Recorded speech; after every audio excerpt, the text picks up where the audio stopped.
Non è una bella mattina per Mirella, ho perso 2 persone molto care con questi maledetti tumori aggressivi, pochissimo tempo, persone che stavano bene, non le ho più.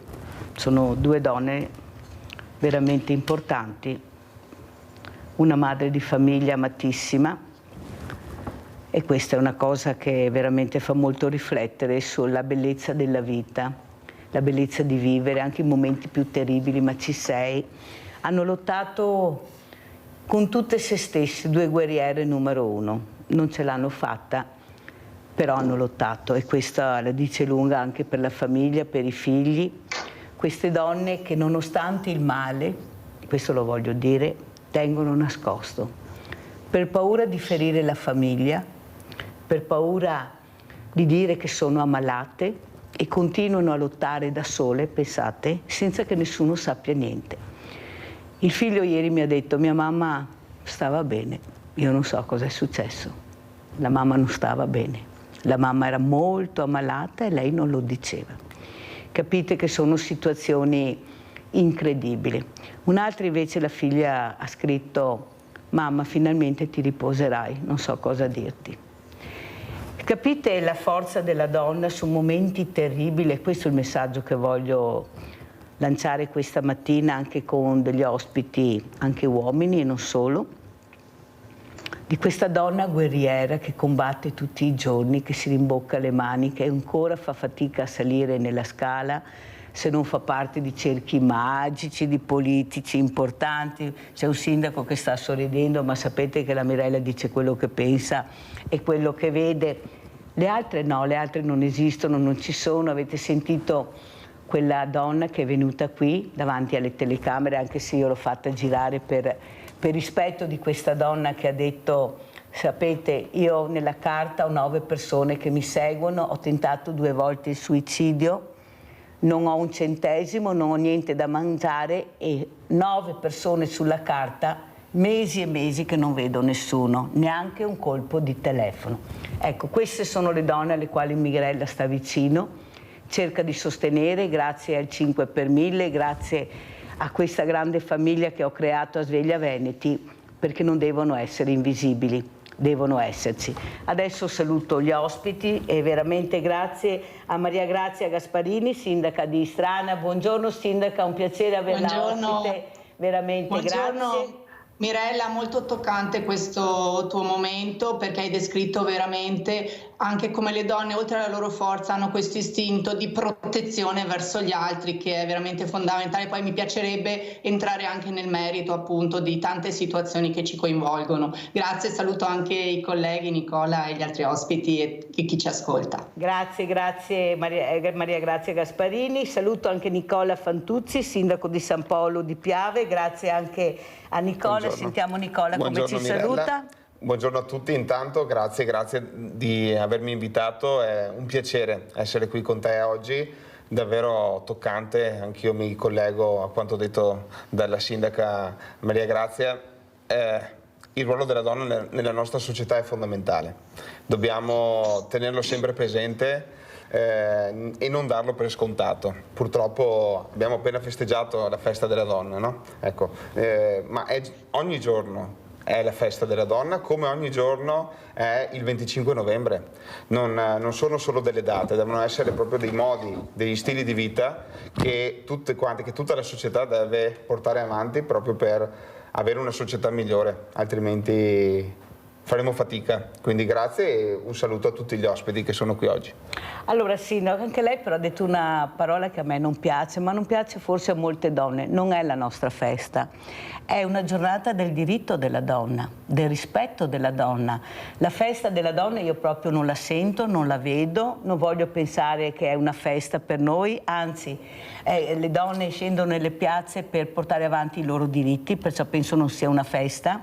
Abbiamo ancora gli stipendi diversi dagli uomini, facciamo tanta fatica a salire, come ho detto prima, la scala, perché purtroppo il mondo gira così e questo non va bene. Però io direi che anche voi dovete iniziare a parlare di diritto e di rispetto della donna. Se anche voi riuscite a mandare questo messaggio. Il messaggio appunto era questo. Sentiamo anche Fabio Vivia, invece Fabio Vivia è presidente associazione primissimo soccorso, ha portato Ettore, vi ricordate di Ettore? Eccolo qua, un uomo che parlerò anche con Ettore questa mattina. Ciao Ettore, mi fa piacere averti in trasmissione, sei molto simpatico e con la Mirella sei anche tu diversamente agile perché hai gli occhiali, ecco, come la Mirella, e perciò sentiremo anche cosa ci dirà Ettore in fatto di primissimo soccorso. Allora partirei proprio dalla sindaca Gasparini. Prego sindaca, allora aggiungiamo a quello che ha già iniziato, cosa vuole dire, come vuole commentare questi giorni terribili che abbiamo visto anche per le donne. In questo momento stanno morendo tantissime persone e soprattutto la mia domanda è anche questa, sindaca: non sarebbe ora invece di dividere tra uomini e donne, bambini, bambine, ragazzi, parlare di persone? Perché noi continuiamo a dividere, dobbiamo parlare di persone. Prego sindaca. Infatti lei ha perfettamente ragione Mirella, hai perfettamente ragione, perché il rispetto verso l'altro, ecco, non dobbiamo ancora dividerci tra perché la donna deve emanciparsi, è discriminata e l'uomo invece appunto deve imparare ad apprezzare la donna, ma parliamo di rispetto dell'altro, di semplici regole di rispetto, perché guardiamo, hai citato prima l'esempio più eclatante, il mondo del lavoro. Ma vogliamo parlare di quante donne purtroppo ancora vengono discriminate rispetto al loro fatto poi di una gravidanza o non di una gravidanza? Questo incide anche sulle nostre famiglie. Stiamo qui a parlare di bassa natalità. Guardate che uno dei temi è anche questo che sta sul piatto rispetto a questo. Ci guardiamo, investiamo verso appunto i giovani, il futuro, anche noi sindaci, no? Come amministrazioni comunali abbiamo questo occhio di riguardo al futuro, ma le basi sono proprio queste, cioè dare la possibilità e l'opportunità di sviluppare anche queste famiglie e quindi riconoscere in tutto e per tutto il diritto di una donna e dargli gli strumenti perché possa fare una famiglia. Ecco, io credo che questo sia davvero un tema centrale. Poi l'altra cosa importante, l'hai citata prima, avere cura di sé, cioè la prevenzione è un'altra di quelle cose dove tutti dobbiamo metterci in prima linea, la sensibilizzazione su queste cose. Credo che più o meno tutti, poi Nicola lo confermerà, facciamo eventi, interventi nelle scuole, perché è da lì che dobbiamo partire. Però sindaca, ha ragione lei, prevenzione, ma lei si rende conto che questa donna che ha tentato 2 volte il suicidio, che è seguita dai servizi sociali mentali, ha detto non ho 14 euro per farmi la visita? Capisce che non ci sto quando dicono ma bisogna fare prevenzione, sì ma dammi i soldi tu per fare le visite, perché io non li ho. Come faccio? Non sento nessuno, non vedo nessuno. Sindaco Fantuzzi, ma cosa sta succedendo? Voi avete una coperta cortissima, non riuscite veramente a risolvere il problema. Io mi domando se questi governanti riescono a capire il problema che hanno i sindaci nel territorio. Sono gli unici dove puoi bussare e la porta si apre, ma avete una coperta cortissima e vi hanno dato una di quelle patate, loro sono là tranquilli, beati. Anzi, prego. Forse la coperta poi la usano anche per sfilacciarla ancora di più. Per usare esatto, in altri modi. No, allora il tema tra virgolette ampio, no, del sociale e quindi del sostegno alle persone è il tema fondamentale che noi amministratori affrontiamo quotidianamente. Il tema della povertà, il tema delle persone sole. Ci sono un sacco di persone sole e un sacco di persone che provano vergogna nel farsi aiutare, no?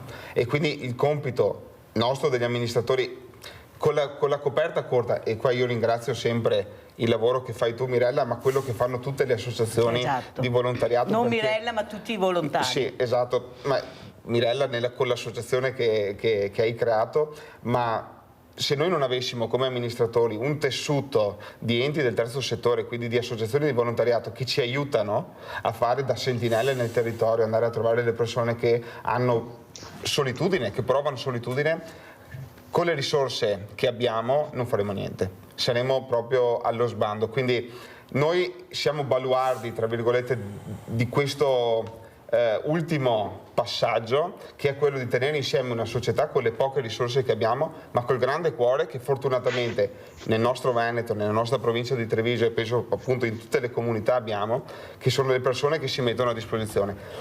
Dobbiamo anche lì comunque lavorare su creare una mentalità giusta, perché non è facile fare volontariato oggi, no. Non è proprio per nulla facile e quindi anche lì va creata una cultura, va creata una giusta dimensione e chissà che qualcuno si svegli e dica sveglia Veneti, qua bisogna fare qualcosa di diverso. Però sindaco Fantuzzi, e lo dico anche a Gasparini, 2 sindaci, ma voi siete rappresentanti di partiti importanti che sono al governo. E voi tutti i sindaci che ho qui al mattino, quasi tutti, vi invito tutti i sindaci e le associazioni di volontariato, dicono che se non ci fosse il volontariato anche voi sareste in 1000 difficoltà. Basta vedere nella pandemia cosa è riuscito a fare, anzi rischiavamo anche di nostro la vita perché andavamo nelle case a portare la borsa della spesa. Giriamo col commercialista e paghiamo per fare volontariato. Addirittura ci fanno fare i corsi per fare volontariato. Allora, io lo dico sia alla sindaca Maria Grazia Gasparini che a lei Nicola Fantuzzi. Non vi sembra che sia giusto il momento che voi, che avete i vostri rappresentanti a Roma, dite che il mondo del volontariato è stanco, che siamo diversamente giovani e non abbiamo giovani che vengono nel mondo del volontariato, perché dopo anni e anni e anni di andare nelle scuole a fare la letterina noi li abbiamo intrigati, vuol dire che abbiamo sbagliato tutto, perché non è così, si vede che si intrigano, ma si intrigano mettendoli alla prova, facendoli toccare con mano. Come mai ho avuto la Presidente della Croce Rossa, la Croce Rossa a giovani volontari? Perché li mette all'opera, perché li fa toccare con mano quella che è la realtà, il primo soccorso, il soccorso. Allora non è utile che invece questi dirigenti, invece di voler fare tutto a scuola, l'educazione civica vada fatta fuori dalla scuola. Possibile che non riusciamo a intrigarli? Vuoi fare sport? Ti mando dalle associazioni sportive. Vuoi fare aiuto sociale in maniera diversa? Siamo 350 associazioni, siamo divise tra di noi, lo dico tutte le mattine, non abbiamo giovani, non li abbiamo, vuol dire che qualcosa non funziona. Orti a scuola, musica a scuola, teatro a scuola, gli altri dove sono? Sindaca, mi scusi, ma è uno sfogo che faccio a nome di tutte le associazioni che anche rappresento. Ma Mirella, hai centrato il punto, anche noi ci troviamo sui territori, come hai appena detto, che le nostre associazioni non hanno un ricambio generazionale e dovrebbe esserci appunto un percorso che porti proprio a sviluppare anche delle competenze in questo senso. La famosa educazione civica che hai citato adesso, benissimo sviluppare percorsi che portino i ragazzi a provare che cosa significa fare volontariato. Poi è chiaro che con queste riforme che ci sono state, che da un lato del terzo settore portano a un aumento di rintracciabilità, di trasparenza, ma hanno messo veramente in ginocchio tante associazioni che non sono state in grado di continuare le loro attività e anche questo non deve essere, perché come si diceva prima anche nel sociale noi abbiamo associazioni che ci aiutano, vedi tipo Caritas, ad arrivare alle persone, perché tanti hanno ancora vergogna a venire ai servizi sociali, a dire sono seguito dai servizi sociali. Allora si cerca una modalità con persone di fiducia che vanno a casa perché non si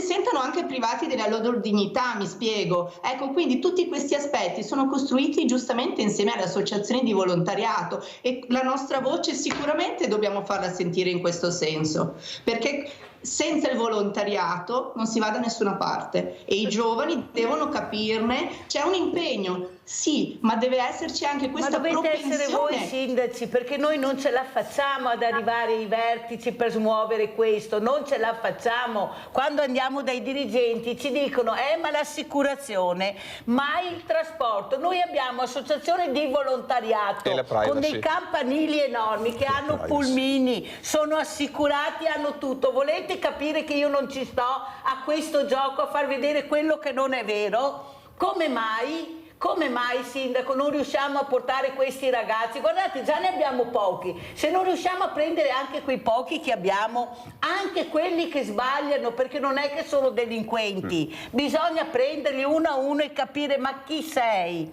Ma perché fai così? Da dov'è la famiglia? Chi è la tua famiglia? Ieri avevo il sindaco Baseggio di Ponzano e io tempo fa è venuto ospite, ho detto: senta sindaco, vuole fare un censimento e vedere quanti diversamente giovani ci sono nel suo comune, di cosa hanno bisogno, come vivono, come stanno, perché a noi non ci danno i nomi e i cognomi, perché c'è la privacy. Allora i servizi sociali ci dicono: no, ci dispiace, no.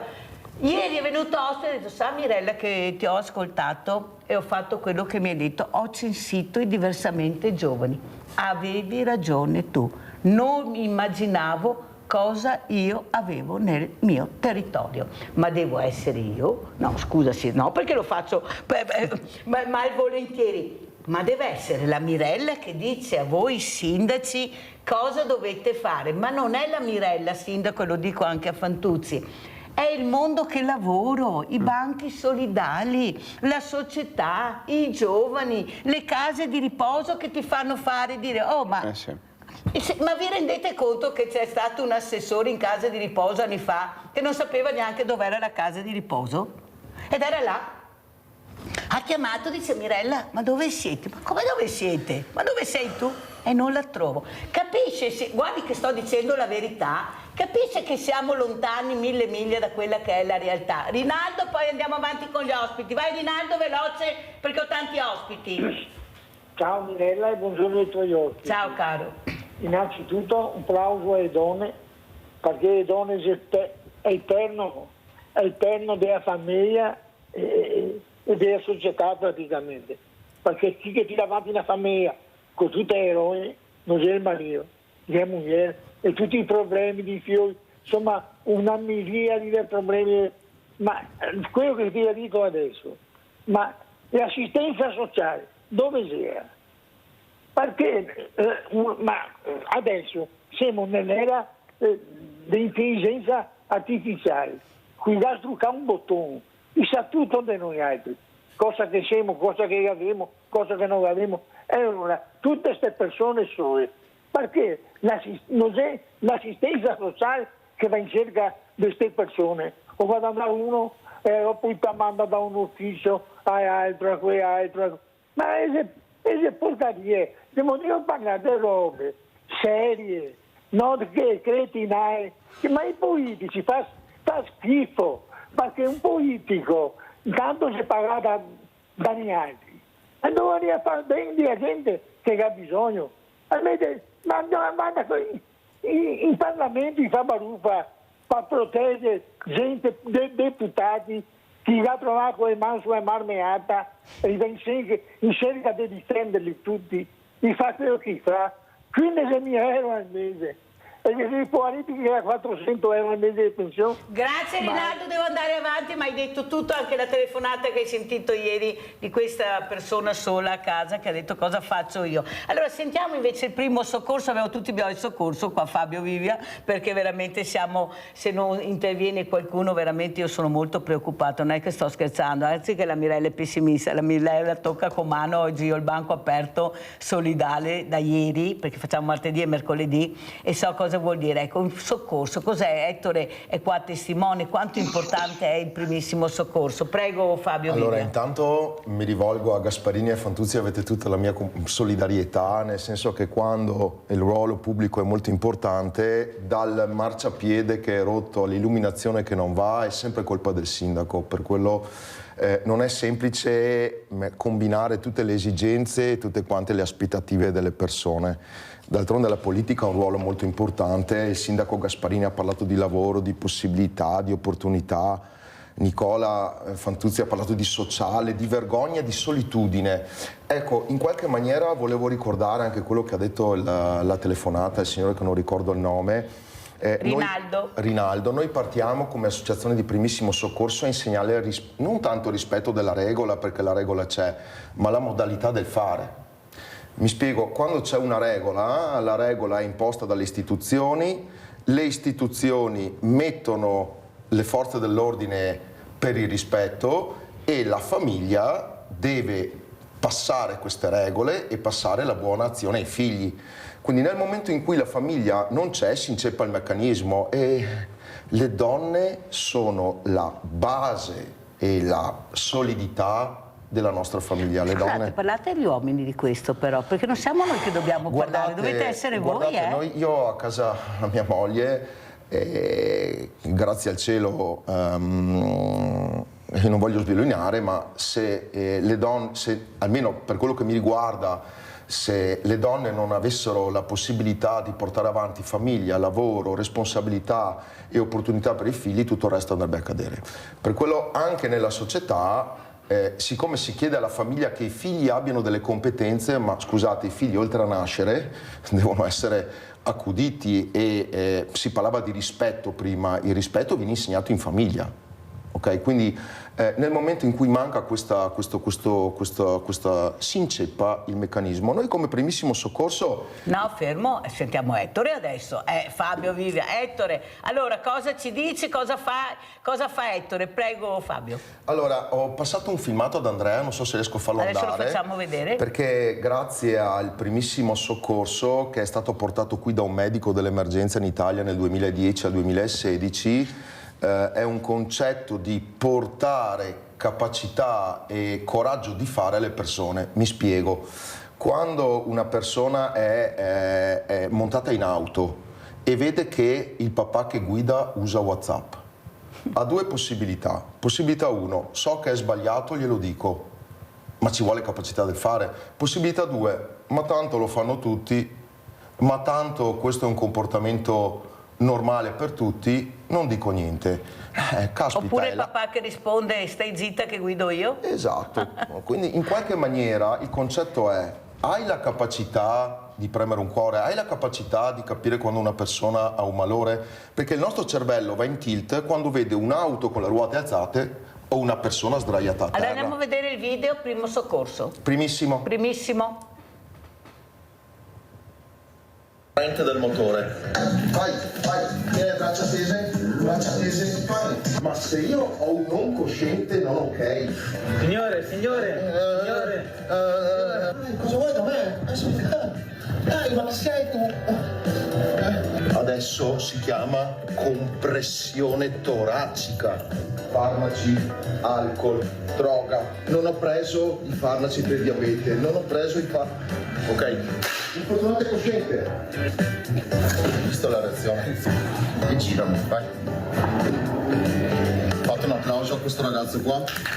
Le persone stanno bene sempre, lui è Gian Matteo. Ma dove vi trovate, Matteo? Siamo a Pradino. A Pradino dove? Alla fine di Venne. Ok, se la sente di stare al telefono con noi, sì. Fate un applauso a Matteo. Fare in modo di sapere 2 o 3 cose base di come fare in caso di malore. Cos'è il primissimo soccorso? Con Guida e Vai stiamo facendo una sorta di recruiting. Sono cosciente? No, perché è la prima cosa che ti chiede l'112. Qual è la centralina elettronica primaria che prende Corrente del motore.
intanto complimenti Fabio per questo video e dopo non so, sono d'accordo anche i sindaci, perché non c'è il manichino, c'è la persona.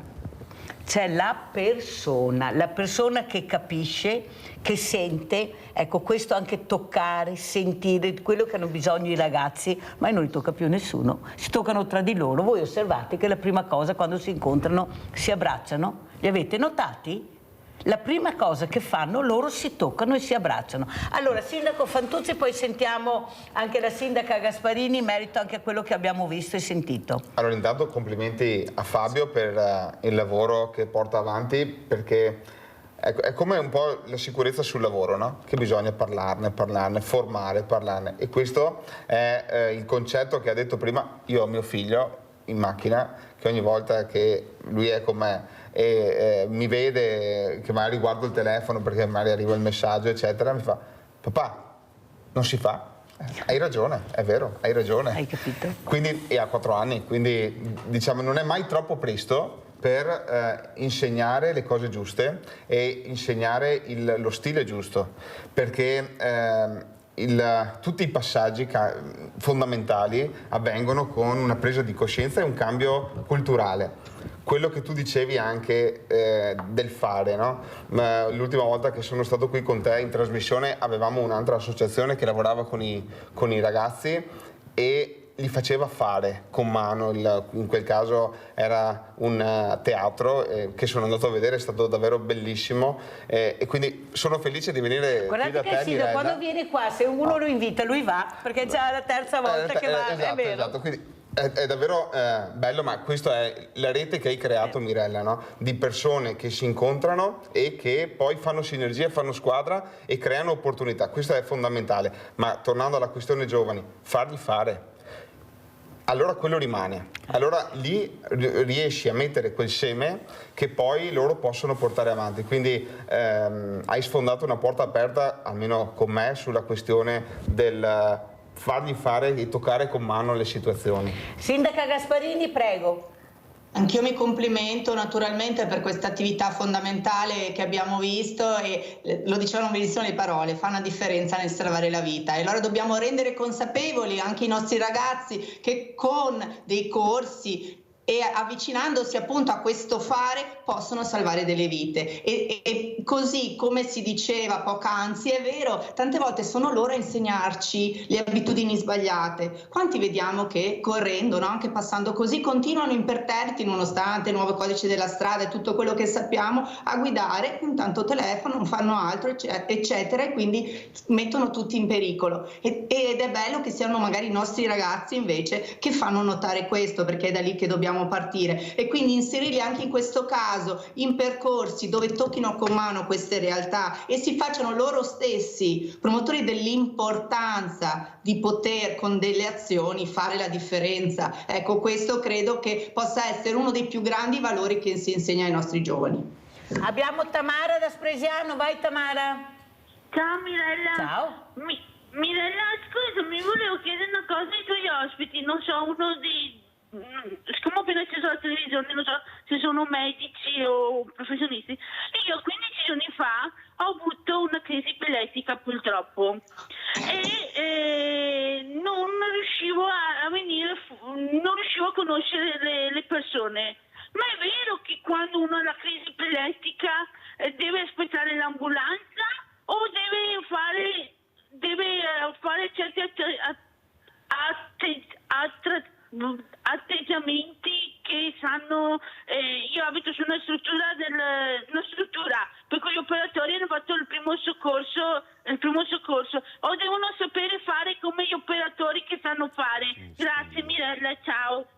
Allora io non ti rispondo, non so, ma abbiamo per un esperto, prego Fabio. Allora, intanto non siamo medici, ma siamo dei formatori. Io per esempio ho laurea in scienze motorie. Però ecco, per risponderti, una crisi epilettica è una scarica di... Sapete che ogni volta che abbiamo un movimento il nostro cervello comanda e manda degli impulsi elettrici che sono coordinati a tutti i muscoli del corpo. Quando c'è un caos di impulsi elettrici dovuto o a farmaci o al malstari, abbiamo movimenti scordinati, quindi la persona che ha una crisi epilettica trema tutta, addirittura può provocarsi dei traumi perché sbatte la testa, non è cosciente, quindi le persone vicine hanno solo come si fa a fare un soccorso a una persona epilettica? Tenergli la testa in modo che non sbatta per terra e chiamare l'118 e vedrai che entro 200-300 secondi, quindi qualche minuto, questa crisi si chiuderà, anche perché pensati che in una crisi epilettica abbiamo gli stessi stimoli elettrici in 3 minuti di una maratona. Sappiamo che la maratona dura 42 km, quindi la persona deve solo attendere di finire l'energia e quindi le persone vicino devono solo tenere in conto che non sbatta e nel frattempo chiamare l'118. Livio da Padova, vai Livio! Irella, ciao, un saluto a tutti. Dunque, se io adesso mi trovassi per la strada camminando e improvvisamente un anziano o anche un non anziano cadesse per terra, stramortito, non lo so, il primo pensiero che mi verrebbe in mente sarebbe quello di fargli il massaggio cardiaco, però non so quali siano le modalità per poterlo fare. Non sarebbe una cosa utile che i comuni o gli enti preposti mettessero dei bandi, cioè dei bandi come si può dire, invitassero i cittadini a frequentare, per esempio, un corso di massaggio cardiaco che penso che sarebbe una cosa utile per tutti, insomma.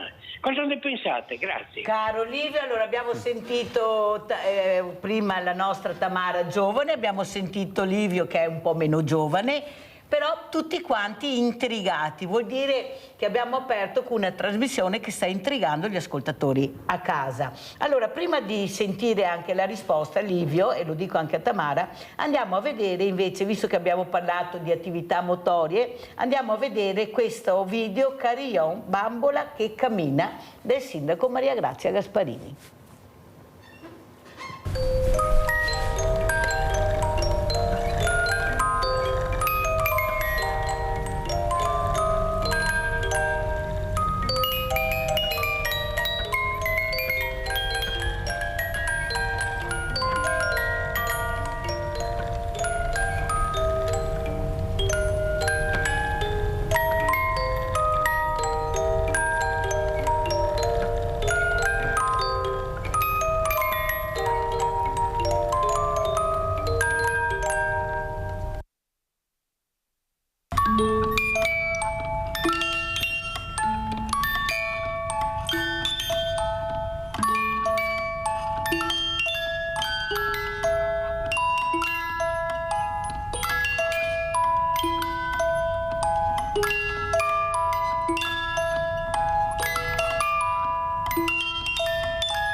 Allora Sindaca, qui vediamo anche un'altra immagine, questo è un fumatore ma sempre con un carillon, questa musica dolcissima. Cosa ha deciso di fare? Perché il Sindaco Fantuzzi sta a guardare, dice cos'è sta roba, e anche Fabio. Prego Sindaca. Allora, questo è il nostro museo dei Carillon che è in Villa Lattes e quindi è una particolarità perché è unico in Italia e quindi ci piaceva oggi collegarlo al fatto che il 30 di marzo noi partendo proprio da Villa Lattes avremo la nostra camminata in rosa che è appunto in Strana in Rosa 30 marzo la mattina con iscrizioni dalle 8:30 per sensibilizzare e raccogliere dei fondi a favore della Liete. Vediamo anche la foto di corsa in rosa della Liete, così vediamo. Torniamo al tema che dicevamo poc'anzi della prevenzione e della sensibilizzazione. Ecco, questa è l'edizione dello scorso anno, vedete, e quindi avremo anche questi bei gadget, questa sacca e eccoli qua, ve li faccio vedere, di Strana e Rosa. E quindi spero che possa essere, ecco, uno di quegli appuntamenti dove possiamo parlare di prendersi cura del sé, delle donne, e anche durante la camminata, insomma, si fanno 4 chiacchiere, si condivide, ecco, anche tra di noi questo percorso. Quindi ecco, sono questi modi che usiamo come amministratori, come comuni, proprio per riuscire, ecco, a portare sempre, a tenere sempre l'attenzione proprio sull'importanza di queste associazioni e del movimento, perché ovviamente anche noi siamo all'interno di quei progetti dei comuni attivi cosiddetti, dove cerchiamo di stimolare l'attività motoria anche per, diciamo, gli adulti e gli over 65. Ci sono tanti percorsi che ci coinvolgono con l'ULSS, e quindi ecco, ci tenevo a far presente questo bel appuntamento e tutto quello che significa, Mirella, ecco. Allora la ringrazio anche perché speriamo che partecipino tanti uomini, perché saremo anche stanchi di essere sempre noi in prima linea.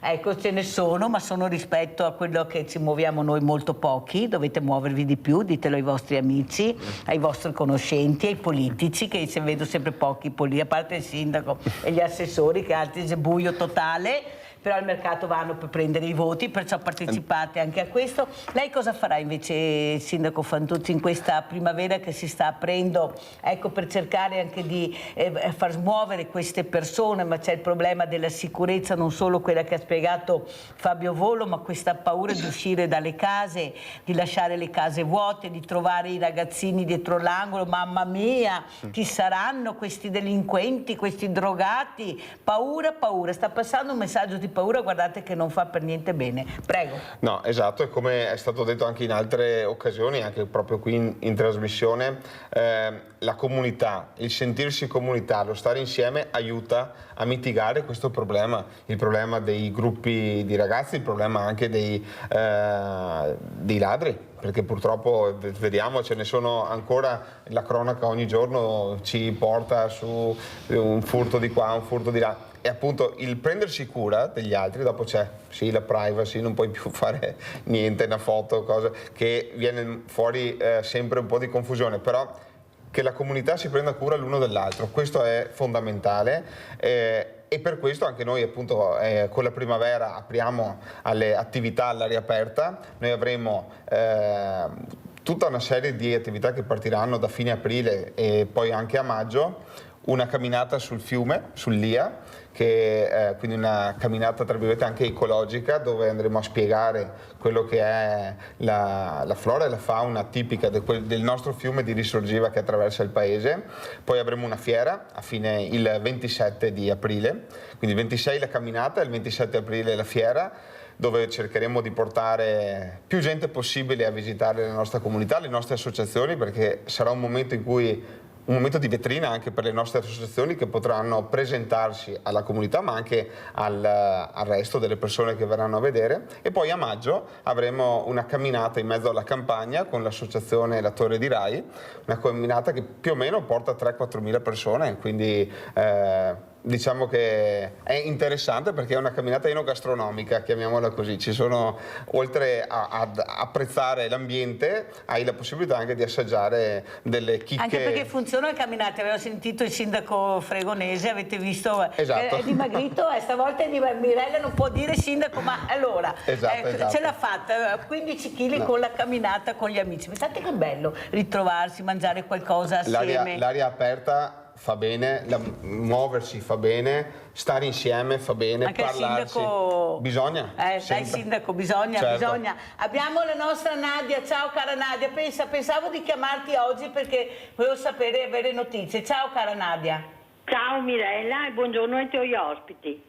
Niente, volevo confermare che se un uomo si ammala, come adesso sono io, e tante donne, lui muore in poco tempo. Non sono capaci di accettare le malattie e curare, si piangono addosso. Mi dispiace per i signori presenti, comunque è di fatto. Io in casa ho tutti uomini, faccio la terapia, fra poco devo andarmene che do la terapia. Quando vengo a casa non trovo il mangiare fatto, devo farmelo. Non trovo le faccende di casa fatte, devo farmele. E noi dobbiamo fare. E quando ti vedono che magari ti metti nel divano perché sei stanca, ti chiedono: stai male? No, gli uomini, guarda, se torno indietro voglio nascere uomo. Grazie, arrivederci e buona giornata. Come ti voglio bene, Nadia. Intanto grazie, ecco un'altra donna guerriera che ha detto pubblicamente di questo male, che veramente non vuole però essere sconfitta, continua veramente a lottare, a combattere, ha fatto i complimenti per questa sanità eccezionale che ha trovato al Canfoncello, specialmente in senologia.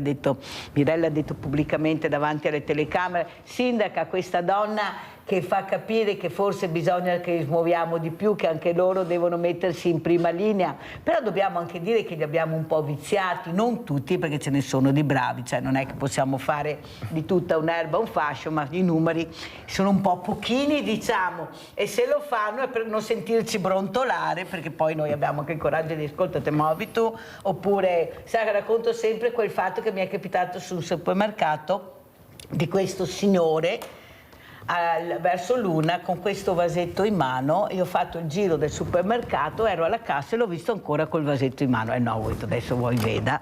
Scusi, ho detto, io non ci vedo, perché c'è scritto qualcosa di importante sul vasetto, perché è un pezzo che lo guardo.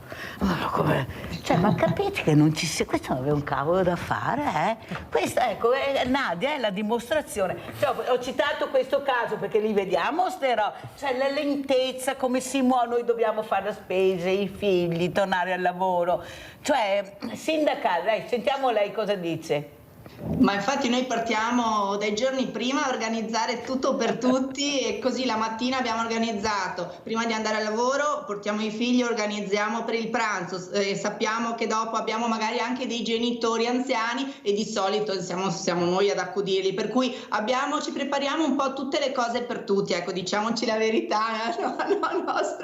la nostra preoccupazione è quella, e siamo veramente protese verso l'altro, nulla togliere ai maschi, però voglio dire, è una sensibilità che credo sia il grande valore dell'essere il femminile. E posso aggiungerti però una cosa: portiamola anche all'interno delle amministrazioni comunali, perché allora riusciamo a portare anche questo tipo di sensibilità per seguire proprio anche questa parte del sociale e valorizzare certe attività. Se no non ci infilavano dentro neanche a par morte morire per fortuna, dico io, perché veramente ci hanno infilato grazie alle quote rosa, sino ciao. Allora Fabio, sentiamo come rispondiamo invece al nostro, giustamente anche Livio che dice: ma cosa faccio? Io non so fare. L'importanza di quello che abbiamo visto e sentito da questa associazione Primissimo Soccorso. Prego. Allora intanto Livio, partiamo dal fatto che sarà molto più facile che tu veda un veicolo che vada a zig zag e cerca di investirti perché la persona guida col telefono in mano. Sarà molto più semplice, sarà molto più statisticamente facile che ci sia qualcuno che non allaccia le cinture dietro. Quindi come Primissimo Soccorso vogliamo addestrare le persone qua per avere il coraggio di fare in strada, perché la strada è il posto più critico dove le persone possono incontrare problematiche relative alla cura di sé. Per quello che riguarda Livio, se una persona è a terra, non ti preoccupare, intanto fai in modo che fermandoti non crei un altro problema di un'auto che ti tamponi, perché attenzione che tante volte bisogna la protezione di sé e degli altri. Insegniamo ai ragazzetti che fanno scuola guida finché premo il manichino che salvare la vita non è avere coraggio di premere qua, ma magari è fare così ai veicoli che arrivano. Quindi nel momento in cui Livio ti trovi in questa situazione, lascia l'auto con le 4 frecce, metti la persona che se ce l'hai di fianco a te dietro all'auto con un giubbino a fare così alle auto, vai dalla persona che è a terra, cerca di capire perché è a terra, perché se è a terra perché ha preso, non toccarla, se tu hai visto che la persona da in piedi va giù è un malore e quindi mettendogli le mani nelle spalle la chiami, ma se vedi una persona a terra che potrebbe essere stata investita, che ha camminato dal lato opposto della strada, cioè nel lato sbagliato, chiama immediatamente l'118. digli dove sei, cosa stai vedendo e l'118 ti darà istruzioni su cosa fare. Adesso devo fare il primissimo soccorso, che è la pubblicità.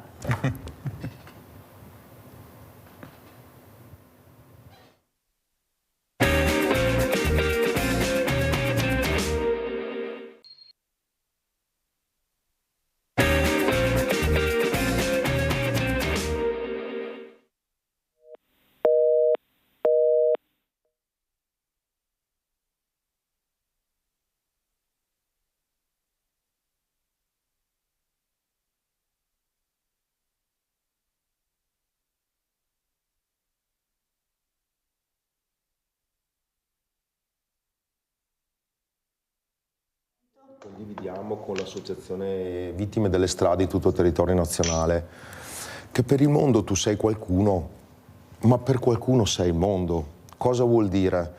Vuol dire che quando, come il signore di prima ci parlava, ma cosa fare quando una persona cade a terra, siamo pronti a voler dare delle risorse attivamente per aiutare quando qualcuno ha un malore e non ci rendiamo conto che tutti i nostri comportamenti generano traumi o possono generare traumi, perché ricordiamo che le persone stanno male per due cose: o per un malore, quindi sei in piedi e vai giù, o per un trauma. Un trauma è quando prendi una botta. Il malore non è prevedibile perché è insito dalla cura di sé, da come stai, ma il trauma è prevedibile. Il trauma è, ogni volta che c'è un trauma qualcuno ha sbagliato. E in strada lo vediamo spesso, quindi un'auto, un pedone, una moto, una bici, il non pensare prima alle traiettorie. Ecco, noi vorremmo, tramite il primissimo soccorso, addestrare i ragazzi a percepire prima questi potenziali pericoli, quindi capire che guidando e guardando WhatsApp il rischio di essere coinvolti in situazioni critiche aumenta del 300%. Il fatto che girando in auto senza lasciare le persone dietro aumenta del 300% la possibilità che qualcuno si faccia male. Per quello mi rivolgo al signore di prima che mi ha chiesto cosa fare quando una persona cade a terra. Spero di aver dato 2 o 3 cose e magari se vieni all'incontro che faremo in quell'associazione 13 aprile parleremo un po' di più di cosa fare nel primissimo soccorso, però ricordiamo che il primissimo soccorso è un'attività mentale, è qui, è pensare che la nostra azione possa creare un pericolo agli altri. Questo è il primissimo soccorso. Nel momento in cui dici invece locus of control esterno, ah ma non è colpa mia, ah ma sono gli altri, ah ma sono i sindaci che devono fare, quando c'è un locus of control esterno aumenta tantissimo il pericolo, sia in strada, a casa e nelle situazioni di ogni giorno. Locus of control interno vuol dire essere partecipi attivi di poter fare un cambiamento di qualcosa, anche nelle piccole cose. Mi viene in mente, e dopo chiudo, bullismo con i ragazzi. Prima ci dicevamo a telecamere spente che i ragazzi hanno bisogno di contatto, perché in questo mondo digitale dove ci sono una capacità estrema di collegamento e le persone possono venire in contatto anche con qualcuno che possa essere un amico per loro. Allora, per un bambino, cos'è sentire un problema? Cos'è una cosa pericolosa? Dov'è il pericolo? Ok, mettere un phon acceso sull'acqua è un pericolo oppure no? Perché per noi adulti è una cosa scontata, mentre per i bambini no. Dove inizia una situazione pericolosa? Ecco, fare focus su queste tematiche, sui nostri comportamenti, come ci insegna il mio collega dottor Bozzetto, che è stato da te la settimana scorsa, che collabora con noi, ecco, noi in qualche maniera facciamo primissimo soccorso, quindi attivare la modalità del fare.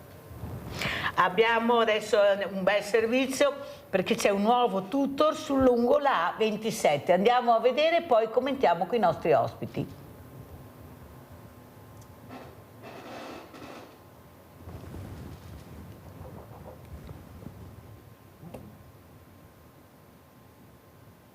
Vediamo se parte il servizio.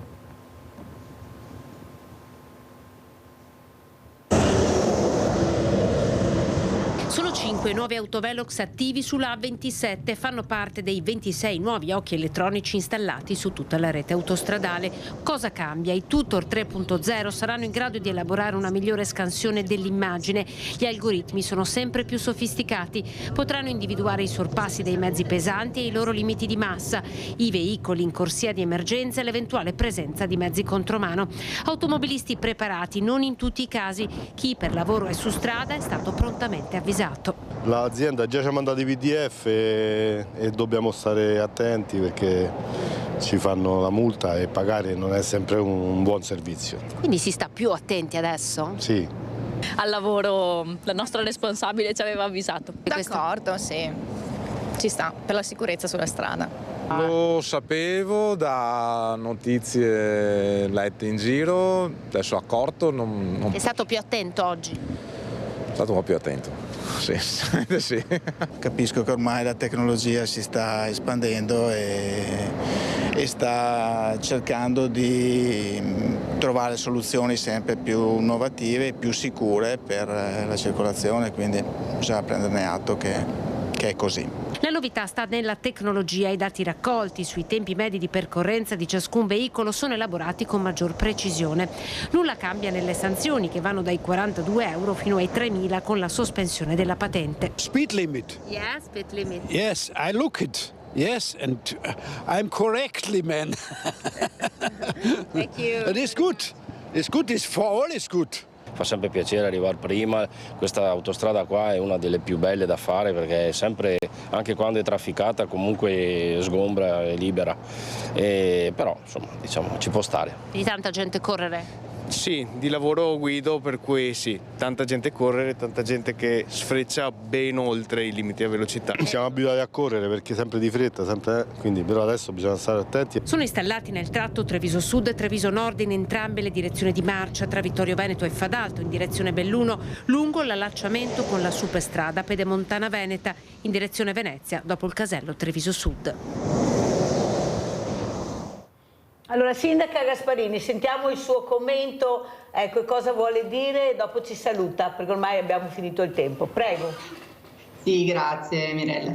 Ma intanto mi piace sentire questi commenti anche dei giovani che hanno detto comunque è una cosa positiva, sì, che significa che probabilmente serve questo passaggio, no? Nel dire ah no, sono ulteriori limitazioni, l'investimento in tecnologie che ci controllano, poi eventualmente no, ci sono le multe eccetera. In questo caso vedo che la maggior parte ha riconosciuto il fatto che tutto ciò, questo investimento è fatto per aumentare la nostra sicurezza e quindi insomma mi ha fatto piacere sentire questi commenti. Io quindi ne approfitto anche per salutarti e salutare gli ospiti, salutare chi ci ha ascoltato oggi. Voglio solo chiudere con una sfida per magari le prossime puntate, Mirella, perché siamo partiti dicendo che tanti hanno bisogno di sentire la vicinanza dei nostri servizi sociali, di tutte queste attività. Sai che noi sindaci siamo impegnati, lo sa benissimo anche Nicola, su una sfida che è quella della creazione degli ambiti sociali territoriali che vanno a raggruppare questi servizi e ti dico in questi mesi per noi è il tema centrale perché non vogliamo perdere il servizio a contatto con i nostri cittadini, dobbiamo esserci e arrivare dove hanno bisogno. Sì, quindi ma, ecco, Sindaca, volevo mi chiudere scusi se con glielo questo dico, tema. guardi che non sa niente nessuno di sta roba qua,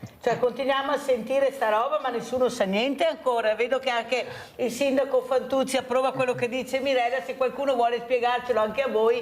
Sa cosa, sindaci? Dovete essere più rock secondo me. Siete troppo tiepidi, siete in tanti, avete gli eserciti, siate rock, sindaci, che avete gli eserciti. Qualcosa si sta muovendo. Grazie sindaca, sentiamo il sindaco Fantuzzi. Allora, mi collego velocemente su questo, qualcosa si sta muovendo adesso proprio perché il tempo stringe, perché dovrebbero partire nel 2026, quindi sì, non ormai... sai che manca. Esatto, e la situazione è ancora poco chiara e onestamente da 20 giorni abbiamo acceso un focus un pochettino su questa situazione proprio perché Intanto, in primis, noi amministratori dobbiamo sapere cosa dire ai nostri cittadini, dobbiamo per informarli, prima cosa.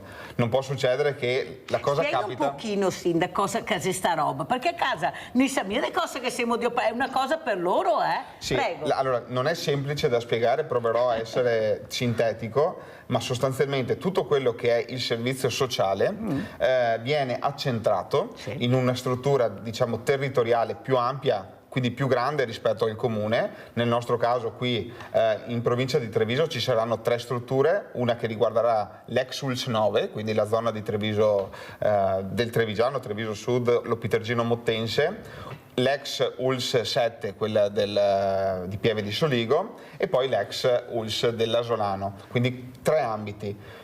Queste strutture avranno il compito di gestire tutti i bisogni sociali delle persone, quindi che va dal pasto domiciliare, che va dall'assistenza domiciliare, che va alle richieste per le case di riposo, eccetera. Quindi tutto quello che è il sostegno dal punto di vista sociale non passerà più attraverso l'ente del comune, ma attraverso questa struttura. Perfetto, fermo. Dove trovate tutto questo personale? Visto che ieri abbiamo sentito anche le RSA che sono alla canna da gas per il personale, perché tu, allora, case di comunità, questi centri, e il personale dove lo trovate? Una prima parte sicuramente è personale trasferito dai comuni, quindi i comuni cederanno il personale. Già ne avete poco, perciò cederete. Gli assistenti sociali e le parti amministrative che si occupano del sociale andranno e confluiranno in questa nuova struttura. E poi, appunto, punto di domanda.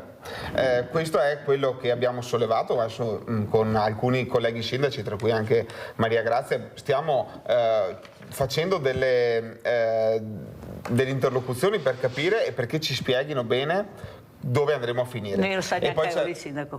E poi c'è un tema fondamentale, perché poi i rapporti con gli enti del terzo settore chi li tiene? Perché poi ci succederà che avrai comunque il bisogno. Certo. Allora tu comune che non hai più la funzione dovrai andare a chiedere all'associazione di volontariato se per favore te lo fa. Questo secondo me è un po' un problema, è un punto... Anche perché ci saranno molti soldi, a quello che si sente, investiti su questi nuovi centri di accoglienza nostra. Sarebbero dei servizi alla persona, si chiamerebbero così, cioè fanno una confusione per dire servizi alla persona, perché non parlano chiaro, siccome non hanno le idee chiare neanche chi ha ideato sta roba, oppure perché mancano veramente delle risorse fisiche, non economiche. Guardate che la Mirella dice sempre che non è vero che mancano i soldi ci sono, ma stanno gestendoli, vediamo dove arriveranno. Le ULS non saranno più sociali, l'ESSE verrà tolto, ecco, bisogna dire anche questo. Esatto. Perciò capite bene che se i sindaci dicono siamo ancora col punto di domanda, pensate noi a casa che dobbiamo dire alle persone che vengono vai da, ancora non sappiamo niente. Poi comunque verranno sempre dal sindaco a chiedere. Cioè il sindaco dirà dirotterò dove? Ma il problema poi è questo, cioè tu non puoi rimbalzare, quando hai un bisogno di una persona non puoi giocare al rimbalzo, cioè tu devi dare una soluzione a quella persona, e quindi questa è una grossa sfida e speriamo di riuscire a portarla a casa nel migliore dei modi. Abbiamo Gabriella da Mogliano, hai visto Gabriella, ti hanno ripescato, brava, prego. Grazie, allora grazie per tutto quello che fa. Volevo dirle, però, non per dare una spalla agli uomini, però ci sono uomini che sono anche bravi. Io vengo fuori da una famiglia che mio papà, quando avevo 8 anni, mi ha insegnato lui a scopare la cucina. Dopo ho un fratello che purtroppo è passato oltre, anche lui bravissimo, però gli uomini dovrebbero avere l'onore di imparare a fare le cose di casa, ma c'è quello che impara e c'è quello che non gli interessa. Brava Gabriella, ma l'avevamo detto, non tutti avevamo detto, perciò avevamo fatto il distinguo su questo, e sapete che alla Mirella poi non piace sparare nel mucchio, perciò avevamo fatto il distinguo, e hai fatto bene anche a ricordarlo che ce ne sono pochini veramente, Gabriella, ma insomma ci sono. Allora Fabio, come ci saluti, che messaggio vogliamo lasciare? Allora, lasciamo il messaggio che impariamo a riconoscere un qualcosa di sbagliato, quindi i nostri ragazzi devono sapere che quando vedono una cosa sbagliata, vedono due che se la prendono con un debole e nessuno fa nulla, o vedono che tutti gli adulti guidano quando hanno il telefonino e nessuno fa nulla, o vedono situazioni dove c'è una cosa sbagliata ma nessuno fa niente, devono avere il coraggio di fare qualcosa. Quindi il primissimo soccorso è proprio risvegliare il fare di riconoscere una cosa sbagliata e attuare un cambiamento. Ok? Attuare un cambiamento, noi addestriamo le persone, i neopatentati, il 20 saremo in una scuola materna, perché giocando partiamo dalle scuole materne, perché questa cosa qua fa paura, nessuno vuole avere a che fare con lo stare male, è così bello stare bene, noi vogliamo stare bene, e quindi l'attività di formazione in questo senso aiuta ad avere degli output operativi nella nostra società che aiutino a stare bene. Quindi il primissimo soccorso non è salvare la vita quando qualcuno ha un malore, è capire una situazione sbagliata, capire, soprattutto nella strada, perché partiamo da di lì, che c'è un qualcuno che fa qualcosa di sbagliato e attuare un cambiamento. Grazie, grazie ai miei ospiti, pubblicità.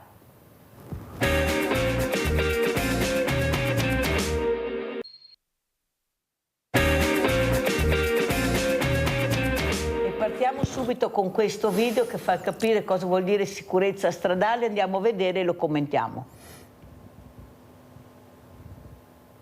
Ecco, è rimasto con noi anche Vivian Fabio. Ecco, questo è uno strumento che è stato ideato da una nostra imprenditrice qui del territorio per mettere in sicurezza le persone, in maniera che prima di battere contro un corpo contundente, ecco, si apre questo materasso, chiamava lei, per mettere in protezione, in maniera che quello che guida, guardate, vedete, la macchina si alza.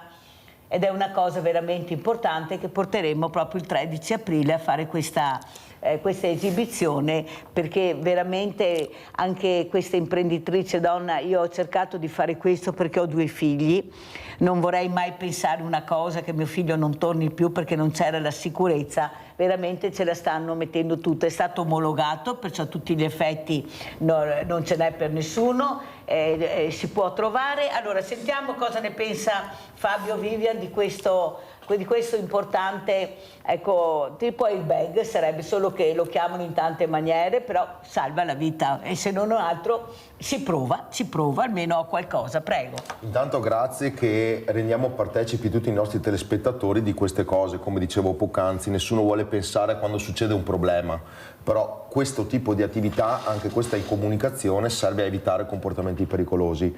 Un airbag, come quello che stiamo promuovendo con raccolta firme per le moto, è un sistema di sicurezza passivo, quindi interviene quando il danno è già stato fatto. Quindi ben vengano tutte le sicurezze passive, come la cintura di sicurezza è un sistema di sicurezza passivo, l'ABS che è l'antibloccaggio delle ruote, un sistema di sicurezza passivo, ne esistono a decine, vengono chiamati ADAS, che sono i sistemi adattivi alla guida che con l'elettronica vengono avanti. Però ancora di più, e questo è il format in cui mi insegni te Mirella, è addestrare le persone prima, quindi la sicurezza passiva è quella che abbiamo qui, è quella quando immaginiamo un pericolo, per quello torniamo al primissimo soccorso che era prima, però di nuovo ben vengano tutti i dispositivi di sicurezza attiva e passiva per limitare i danni, perché ricordiamo che la maggior parte degli accessi a pronto soccorso, io parlo per il Veneto, ma sappiamo che in linea generale il trend è unisono,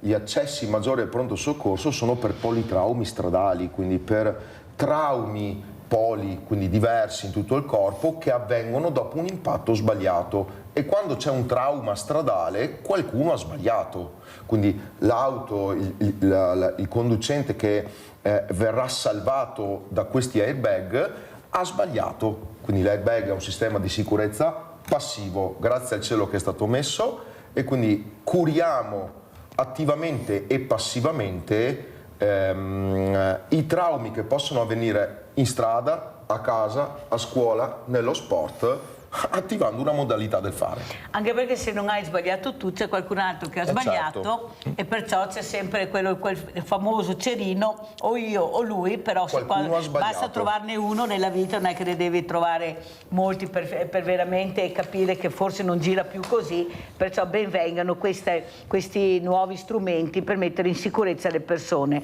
Allora presento subito altri due graditi ospiti. Abbiamo in presenza Giancarlo Grazzola, dottor Giancarlo Grazzola, un'associazione importante perché si parlava di sicurezza, ma anche sicurezza in montagna. Abbiamo visto Grazzola, quel ragazzo di 18 anni che è morto, anche abbastanza esperto, qualcuno diceva, perciò come dico io è un momento, cioè il nemico è dietro l'angolo. Saluto anche un altro dirigente scolastico, David Lodesani, Vittorio Veneto, grazie anche a lei, mi fa piacere averla ospite perché questa mattina appunto abbiamo Vivian Fabio che veramente dovrete anche voi capire che forse dobbiamo uscire di più anche con le scuole, adesso arriva la bella stagione, portare questi ragazzi all'aria aperta. Ecco, prima di parlare anche con Grazzola volevo dire un fatto, veramente lo dico molto malinconicamente, Lodesani.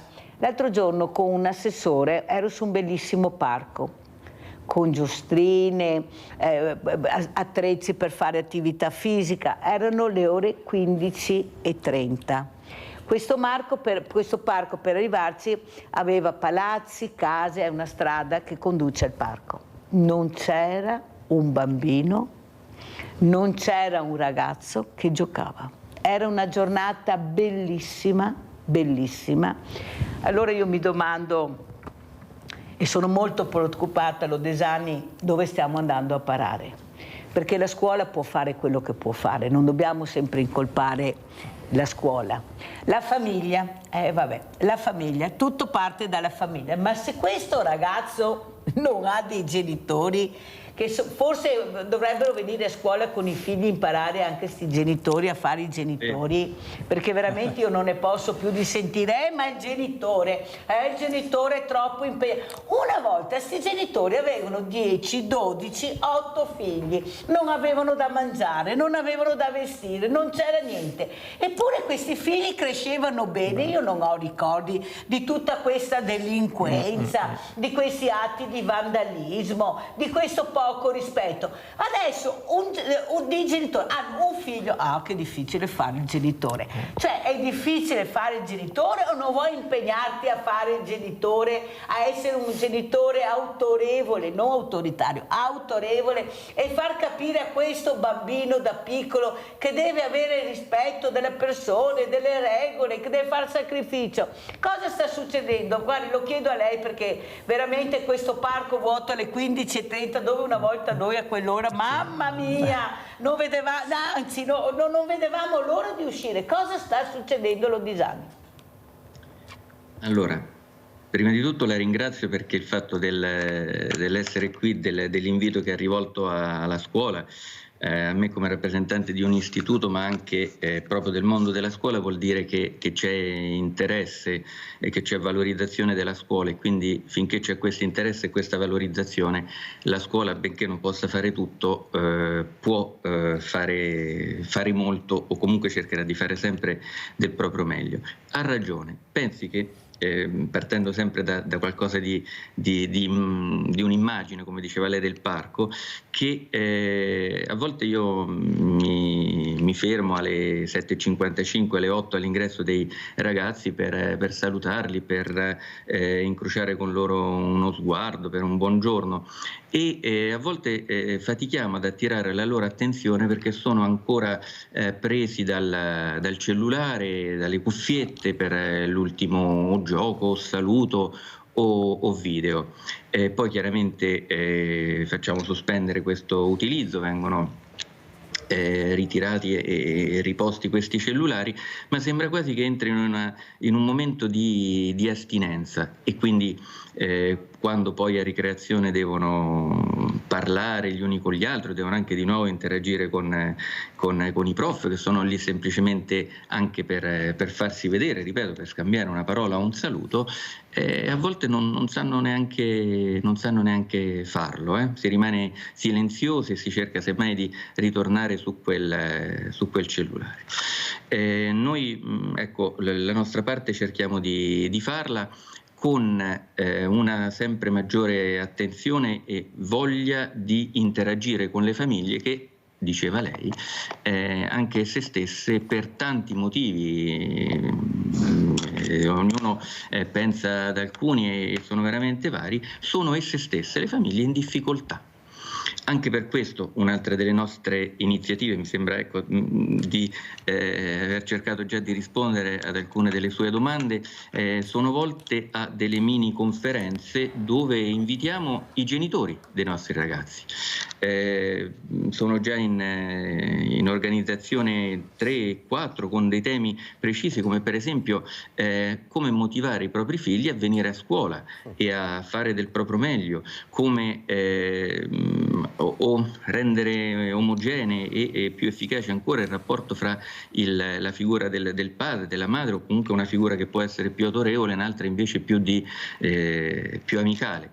Però ecco, l'importante è questo. Ancora grazie, non sembra che lo stiamo già dimostrando questa mattina, è dare comunque importanza alla scuola, un luogo dove oltre che ad insegnare noi proviamo, ecco, una professionalità a 360 gradi per chi cercherà subito un'occupazione e per chi proseguirà i propri studi. Cerchiamo anche di aiutare in primis i nostri studenti e mediante loro anche le famiglie ad essere dei cittadini migliori, degli uomini migliori, ecco, a 360 gradi. Quindi sì, ecco, io ringrazio anche lei per essere qui in rappresentanza anche di questi ragazzi che io invito tante volte, fortunatamente qualche volta riesco a avere, mi piacerebbe avere anche i suoi dell'Ipsia per parlare di questa città della vittoria lodisani, ma soprattutto per ascoltarli. Noi dobbiamo ascoltare questi ragazzi. Loro sono chiusi perché noi non li ascoltiamo più. Pensi che ho fatto un test a ragazzi che sono venuti qui in trasmissione, a studenti, non si conoscevano tra loro in varie fasi.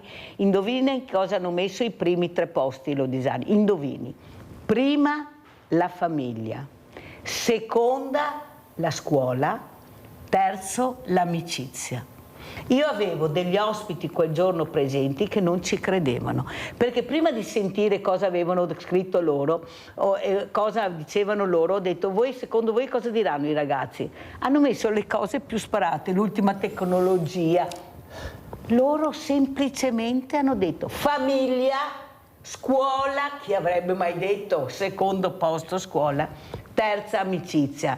Allora, dottor Gazzolla, capisce che forse se dobbiamo ascoltare con gli orecchi che ascoltano, non che sentono, che ascoltano, che è diverso. Quel ragazzo 18enne che è morto, e vogliamo anche ricordarlo, quante cose si possono fare assieme per cercare anche di far capire che il pericolo è dietro l'angolo, non sei che sei proprio sempre così preparato. La gioventù, i ragazzi giovani così, capisco anche questo ragazzo e mi dispiace tantissimo per la famiglia perché era un futuro campione, ma il rischio e il pericolo è sempre dietro l'angolo. Benissimo anche il discorso delle attrezzature di sicurezza e quant'altro, anche sullo sci stanno adottando questi airbag e quant'altro, però purtroppo quando si va via a una grande velocità come sta andando ultimamente lo sci, io lo critico un po' come persona di montagna, perché stanno tirando troppo questi ragazzi a fare grandissime velocità e quindi le piste di una volta, torniamo ai tempi miei quando c'era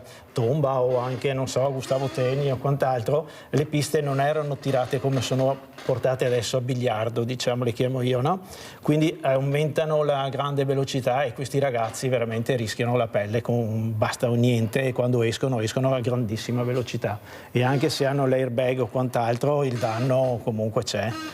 E si questo è alzato un po' troppo l'asticella, dottor Gazzonna. Da un punto di vista mio sì, è troppo diventato rischioso, spingiamo oltre questi ragazzi a andare sempre di più, cioè a diventare sempre più campioni, invece dobbiamo abituare ai ragazzi che deve essere soltanto un bel divertimento, poi se esce il bravo ragazzo che può ottenere risultati, ma non portiamo a tutti i costi questi ragazzi a sfidare la vita per una medaglia o quant'altro, perché è veramente un peccato. Mi fa piacere che l'abbia detto, perché anch'io, cioè se questi sono gli esempi, capite bene che dobbiamo riflettere anche sul messaggio che sta arrivando a questi ragazzi, e l'agonismo proprio al massimo dei livelli. E anche i genitori portano questi ragazzi che dobbiamo assolutamente vincere, non è possibile, i ragazzi si devono divertire e basta.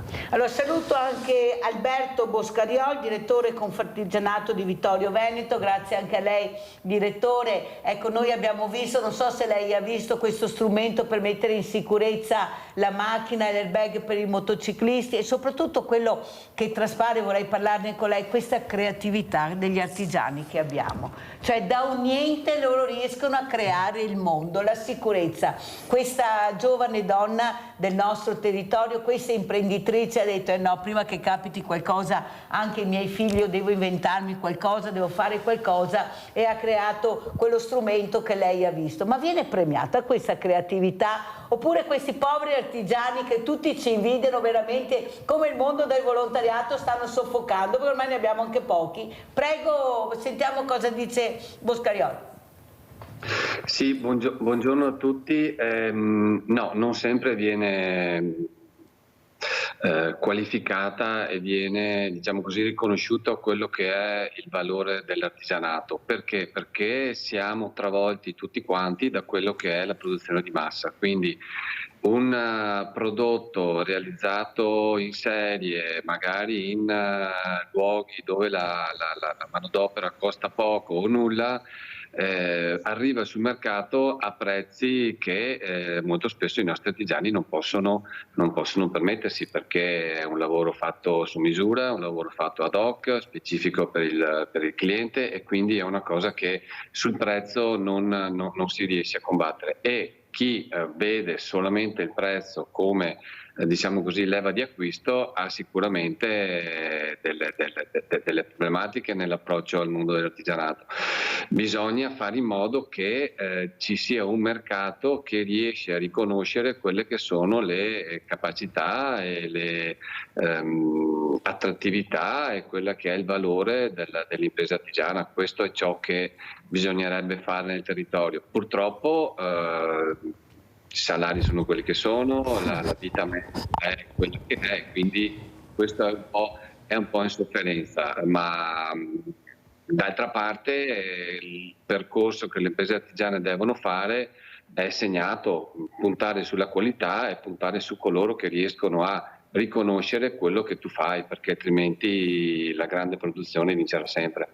Allora io adesso vorrei farle vedere anche questo airbag per i motociclisti, questa obbligatorietà che speriamo di portare con queste firme in Europa a Bruxelles. Abbiamo avuto anche l'europarlamentare Elena Donazan sabato, che è molto intrigata da questo airbag, magari non questo ma ne abbiamo altri anche nel territorio, abbiamo un'azienda incredibile che fa questo. Andiamo a vedere l'airbag che ha portato Andrea Dan e poi lo commentiamo.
Allora Boscarioli, io non so se lei l'aveva visto, è l'airbag che noi portiamo quando facciamo la raccolta delle firme con l'Associazione Italiana Familiari Vittime della Strada, che sarà presente anche il 13 aprile a Silea lungo la Restera. La inviteremo, manderemo gli inviti a tutti, perché noi abbiamo le aziende che producono questi airbag. Qualcuno dice costa caro, è vero, perché costa caro? Perché se ne vendono pochi. Allora c'è il fortunato che può avere la possibilità di acquistarlo, magari non se lo mette perché non è mica obbligatorio e magari quel giorno capita. Eppure se noi ne vendessimo tanti anche il prezzo diminuirebbe. Allora questa creatività, questo governo, i governi precedenti, chiedo a lei, perché non viene premiata? Perché qua parliamo di sicurezza, sicurezza per tutta la popolazione, ma non solo italiana, europea, nel mondo, perché avete visto che prototipi, cosa riescono a fare questi ricercatori. Ma cosa sta succedendo, Boscarioli? Ma ci sono solo le armi, le piste, le quarte corsie? Oppure c'è qualcos'altro che anche voi dovete veramente battere forte il pugno perché dovete essere ascoltati? Perché la creatività viene fuori da voi, cioè non è che venga fuori chissà da dove. Poi c'è la ricerca, la tecnologia, ma siete voi questa imprenditrice. È lei che ha deciso di fare questa roba ed è andata fino in fondo. Ed è passata, è stata omologata. Prego Boscarioli. Beh, è una bella domanda quella che lei mi fa, perché la risposta in realtà è scontata nel punto ideale, poi però nella messa in pratica tutti quanti dicono che vogliono proteggere, che vogliono valorizzare l'artigianato, la produzione italiana, il Made in Italy, Welcome to Bellezza, non mi ricordo più. Dopo, quando si va a controllare e verificare gli atti specifici che vengono fatti, in realtà la situazione è contraria, perché è più comodo andare a rastrellare, diciamo così, dove magari le persone sono abituate a lavorare, non tanto a, come posso dire, salvaguardare perfettamente il proprio lavoro. Gliene dico una ultima di questi giorni, l'obbligatorietà delle polizze catastrofali sugli immobili oggetto di attività. Lo Stato praticamente ti dice: guarda che io, se succede un terremoto, inondazione, eccetera eccetera, non ci sono più, arrangiati. E quindi ok, però io le tasse le pago, però la manutenzione degli alberi, dei fiumi non sono fatte, però si lascia costruire dove è zona ipersismica o eccetera eccetera. Quindi è tutto un po' un sistema che andrebbe cambiato. Noi cerchiamo di fare un passetto alla volta, perché naturalmente, come dice un mio collega, no, l'elefante si mangia un boccone alla volta, e quindi cerchiamo di assistere e stare vicini alle aziende nella quotidianità. Poi il grande è un problema, perché obiettivamente sembra che tutto vada contro coloro che quotidianamente nei loro laboratori si impegnano, rischiano del loro, perché ricordiamo che le imprese artigiane non sono SPA, non sono società di capitali, quindi il piccolo artigiano rischia in proprio, rischia i propri risparmi, rischia la propria casa, e quindi queste persone, che sono poi quelle da cui esce tutta quanta la professionalità e l'originalità dei nostri prodotti, non sono tutelati. Questo è vero. Cosa fare? Lottare giorno per giorno, quotidianamente, su quella che è l'attività singola e di ciascuno. Questa è l'unica cosa secondo noi da fare. Senta, direttore, non è che ci sia un piano ben preciso, perché io non ci credo mica che questa sia una cosa che abbiamo trovato in questo ultimo governo. Cioè, a mio avviso continuano a pararsi uno con l'altro, dare sempre la colpa a qualcun altro, sempre prima, dopo, durante, quando invece ci dicevano di farci la pensione integrativa già 40 anni fa, perché le pensioni nostre non sarebbero bastate per la sopravvivenza.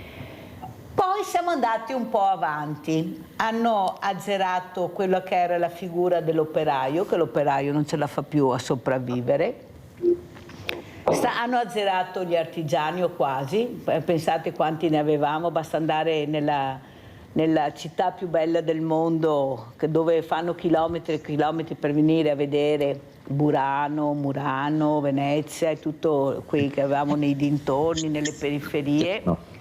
Hanno tolto tutto. Adesso abbiamo gli ospedali che per farsi la visita, se vuoi farla subito, vai nel privato, ma devi avere i soldi. Gli agricoltori stanno protestando anche loro perché non riescono a guadagnare. Il direttore, qui chi schiaccia un bottone e non lavora c'ha una montagna dei soldi. Chi che se lavora e se fa un mazzo così, lo dico tutte le mattine al direttore, non è che lo dico adesso perché c'è lei, non c'ha per niente. Cioè con 2 stipendi la famiglia non riesce ad arrivare a fine mese. Io le ho al Banco Solidale, perciò se qualcuno dice che non è vero, oggi viene il Banco Solidale e mi dice che la Mirella sta raccontando una grande balla. 2 famiglie lavorando non ce la fanno. Affitti 500-600 euro o mutue, bollette da capogiro che non si riesce a capire perché sono così alte. Quest'anno non abbiamo neanche avuto, fortunatamente che lassù qualcuno ci ama, un gelido numero 1. Paghiamo tutto, paghiamo sempre di più e non riusciamo ad avere niente, non abbiamo mai niente in mano. Ma soprattutto se colpiscono questa forza, la spina dorsale del paese che è l'operaio, l'artigiano, il commerciante, l'agricoltore. Cioè sono sicuri che con le multinazionali sopravviveranno anche loro, perché anche loro sono voglio vedere, perché anche loro devono mangiare, essere super stipendiati, fare le morali che l'operaio si è troppo arricchito, che voleva fare le ferie, Ma chi è che ha portato a questo? Qual è il messaggio che è arrivato? Prendi i soldi, fatte dare i prestiti, poi pagherai e come no. 10 carte di credito, di carte nei portafogli, tutti hanno i nostri dati per avere una tazzina che si accosta 30 centesimi, se tanto, perché io faccio sale prove, vado e poi glielo dico ai direttori, scusi, dica al suo titolare che è una vergogna veramente grande. Cioè, ma c'è il silenzio assoluto, voi non siete ascoltati, i sindacati non sono ascoltati, chi governa fa quello che gli pare e piace, però sono soldi nostri, direttore, sono soldi nostri che paghiamo con le tasse, sono soldi pubblici. Prego direttore, poi sentiamo anche i miei ospiti. Signora, lei sfonda una porta aperta per quanto mi riguarda, non è che ho altro da aggiungere. Mi verrebbe però voglia di rispondere con un'altra provocazione, nel senso che io, non so, spesso mi dicono che sembro giovane, ma in realtà non lo sono poi così tanto, ma non mi ricordo quando c'erano politici del calibro di De Gasperi, eccetera, però altri me li ricordo, insomma, che erano usciti un po' da quell'esperienza lì e pur da giovane, pur nella idea di contestazione che tutti i giovani hanno, se poi faccio il paragone con quelli che oggi in qualche maniera e come hanno fatto ad arrivare a determinati posti, dico lì sta la soluzione, voglio dire. Perché se uno diventa ministro o deputato solo perché è parente, amico, quello che è, ma non c'è, come in tutti i mestieri, e l'artigianato in questo ha molto da insegnare, che c'è la gavetta, che c'è l'imparare, che c'è da fare le basi, che poi c'è da costruire, che poi c'è da fare, allora è logico che il risultato sia più o meno questo. Poi lei mi tornerà a dire sì, ma chi li ha eletti? Ok, li abbiamo eletti noi, quindi abbiamo quello che ci meritiamo? Sì, no, non lo so, il dibattito qui credo possa essere... Sono mica tanto d'accordo, direttore, perché noi se non andiamo a votare, che non andiamo a votare. se andiamo a votare ci danno questi belli nomi e cognomi, non sappiamo neanche chi sono, da dove vengono e che curricula hanno, capisce bene che non sappiamo neanche più cosa fare, poi cosa facciamo? Allora se non voti, perché non voti? Se voti calano dall'alto e noi dobbiamo votare quelli che perché sennò cosa fai? Scheda bianca, va bene, cosa fai? Allora io vorrei sentire anche cosa ne pensa questo dirigente scolastico, perché veramente lo disegno, io ho avuto dei ragazzi meravigliosi e sai cosa mi hanno detto? Che loro sono fiduciosi, che loro credono nel futuro, che il futuro è nelle loro mani e loro sono ottimisti e riusciranno a cambiarlo. Guarda, è stata una cosa bellissima, una ragazza splendida che ha detto questo: vedrai Mirella che ce la faremo, un passo alla volta ce la faremo. Direttore, ha sentito veramente tutte queste persone, ecco, come commenta? Lei che vive con questi ragazzi, con i giovani, con i familiari, prego. Io ripartirei da una delle sue parole quando ha detto ascoltare, ascoltare, mi ha dato questo compito da svolgere ancora meglio. E approfittando anche della presenza del dottor Boscariol, voglio dire che la nostra scuola è la Città della Vittoria, non so se si sente in onda, ma c'è adesso la campanella perché siamo sul posto di lavoro, di combattimento, come vuole. Ecco, saluto anche il dottor Boscariol perché proprio a proposito di ascolto dei nostri ragazzi e del territorio abbiamo in preparazione anche con la Confartigianato un convegno che si svolgerà a Vittorio Veneto il 14, venerdì, quindi dopodomani, dove approfondiamo un'altra forma di ascolto del territorio e soprattutto dei nostri ragazzi con l'apprendistato duale, cioè dare loro la possibilità in quarto e quinto, quindi gli ultimi 2 anni, di svolgere una parte importante dell'attività scolastica direttamente in aziende, non come PCTO, ma come dei veri e propri, con tutte le rassicurazioni del caso, con tutti i veri e propri diciamo lavoratori, ecco, così da scoprire le loro vere inclinazioni, così da trovarsi di fronte a delle responsabilità, ad un mondo di lavoro serio ed eventualmente anche tracciare una parte di quello che sarà la loro occupazione. Quindi ecco, avevo piacere a salutare il dottor Boscariol, dire che questa forma di ulteriore di ascolto dei nostri ragazzi e del territorio c'è. E infine, ecco, l'altro compito è questo: ben venga che i ragazzi a volte sono ancora più energici, più fiduciosi, più coraggiosi di noi. Lei ha detto prima i sindaci che devono essere più rock, forse lo dovrebbe essere, che dice, anche la scuola, i prof, i presidi, essere più rock. Bravo, guardi, veramente mi fa piacere che l'abbia detto. Il problema è che avete anche voi una burocrazia che è spaventosa, avete paura anche voi, perché siete voi poi che rispondete. Là il grande dramma che abbiamo, la burocrazia che hanno messo davanti è una cosa pazzesca, e dai con queste assicurazioni e vai, cioè veramente qualcosa però di importante che lei ha detto. E mi fa molto piacere di averla ospite questa mattina. Non sarà più sfruttamento minorile, ma inizieremo a far capire a questi ragazzi che la manualità si impara, però dove te la sanno insegnare bene, dove hai i macchinari per adoperarla, e sono le nostre aziende. Ma perché la scuola può anche trasferirsi, ma perché dobbiamo andare sempre tutti a scuola? Poveretti anche questi dirigenti. I dirigenti porteranno questi ragazzi a imparare cosa vuol dire veramente la manualità, cosa ti piace di più. Una volta c'erano le applicazioni tecniche, ognuno veniva individuato per capire dove eri più portato. Ad esempio io come sarda ero una frana numero 1, perciò mi hanno dirottato da un'altra parte, perché si vedeva, perché c'era anche questa, vede, ecco, questo insegnante, ecco, l'insegnante che capiva chi aveva di fronte. Sa, dottore, l'altro giorno ho avuto un insegnante, sa cosa ha detto? Ogni volta che io entro in classe è come salissi sul Monte Bianco, lo dico anche al dottor Gazzona, perché davanti a me ho un panorama incredibile, vedo tutto, sento tutto, devo capire se ho la passione di fare questo e di capire se quel ragazzo che lo vedo strano, che si muove in maniera diversa, che non è attento, la volontà di scendere dal Monte Bianco, che mi ha dato la visione di quello che ho davanti, e capire chi ho di fronte e dove devo attenzionare di più. Sa cosa ha detto? Mirella, non lo vedo nella scuola, poco. Cosa mi dice?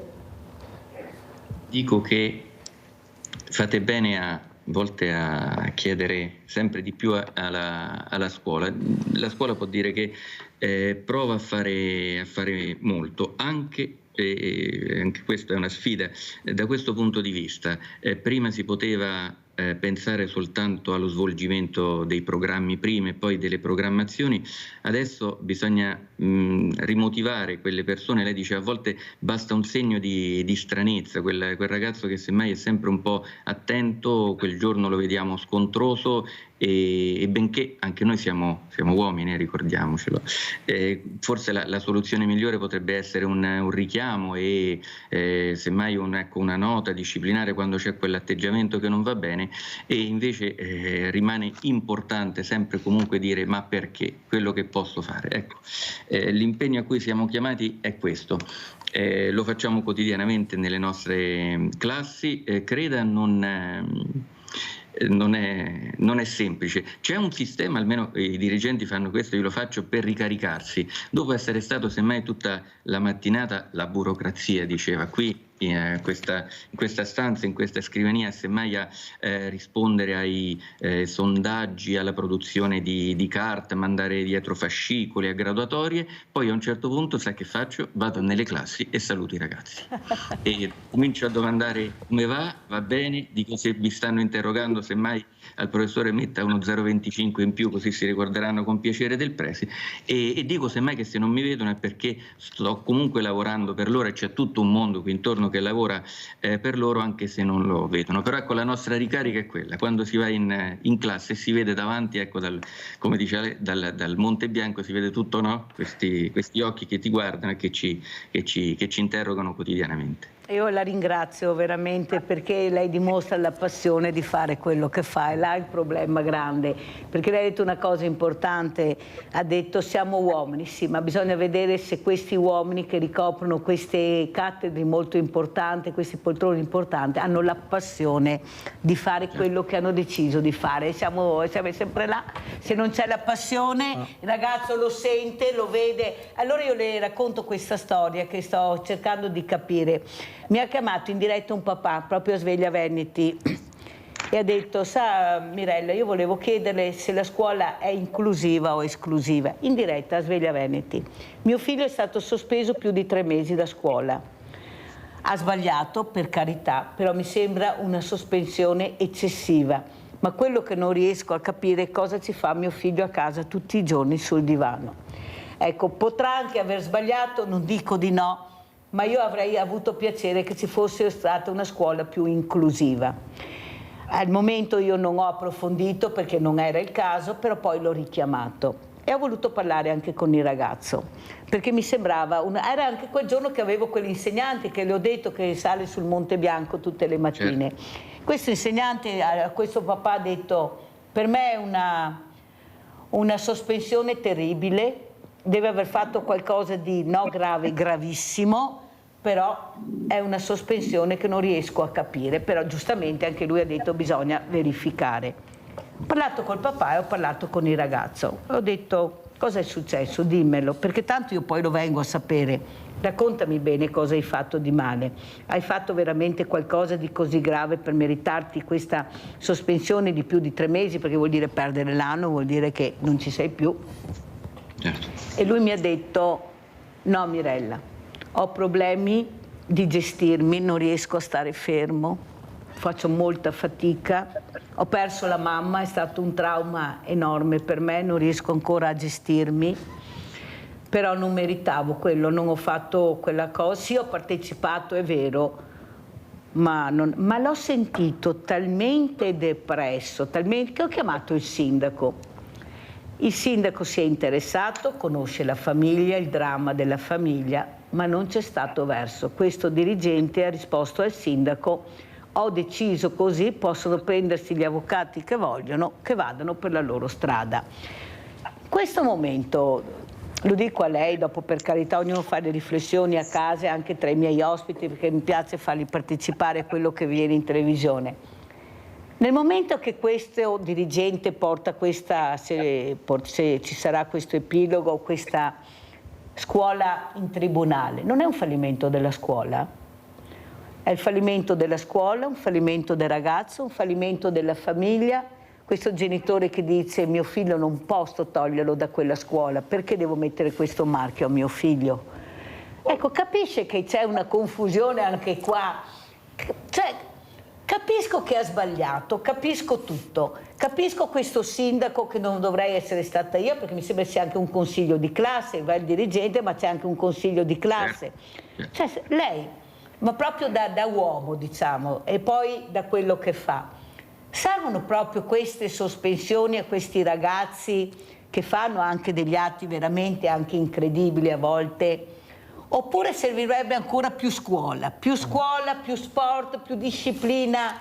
Questo padre dice, ma cosa ci fa mio figlio sul divano tutti i giorni con questa didattica a distanza, mezz'ora, poi sospende? Guardi che è molto interessante quello che lei dirà, prego. Allora, indubbiamente una sospensione di queste dimensioni consegue a qualcosa di particolarmente grave che noi non sappiamo, e quindi in un certo qual modo le motivazioni bisogna alzare le mani. Certo è un alzare bandiera bianca, perché in quei 3 mesi è difficile che il ragazzo possa migliorare.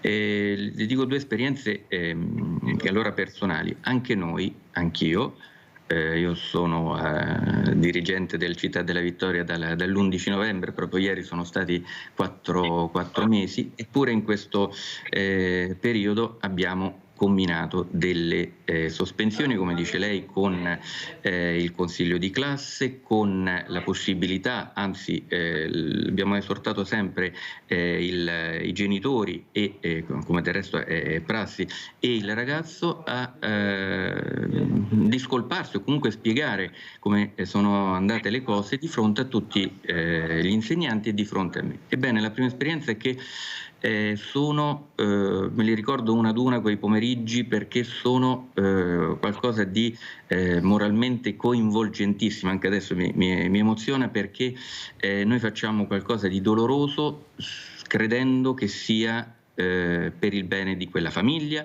e di quel ragazzo. Ecco, se non ci fosse quella convinzione non riusciremmo e non riuscirei a sopportare eventualmente vedere a volte in lacrime questi ragazzi, a volte con le lacrime agli occhi anche i genitori. E non posso far altro che ripetermi sistematicamente, così come è patrimonio dai tempi degli antichi greci, e lo dice la Costituzione, che quando si dà una pena, la cosa più importante per la pena stessa è che sia di insegnamento, di miglioramento per il dopo. Quindi ecco, la gravità della sospensione deve essere sempre commisurata sia sulla gravità, per carità, dell'atto, ma sulla capacità di incidere in positivo per il nostro ragazzo. Tant'è vero che ecco la parte finale, le sospensioni nella nostra scuola, che vanno se dovessero essere oltre i 3 giorni, non vengono svolte stando a casa o ancora peggio per strada, ma presso delle strutture convenzionate dove i nostri ragazzi possono fare, una volta diceva, non so, qualcosa tipo attività o lavori socialmente utili.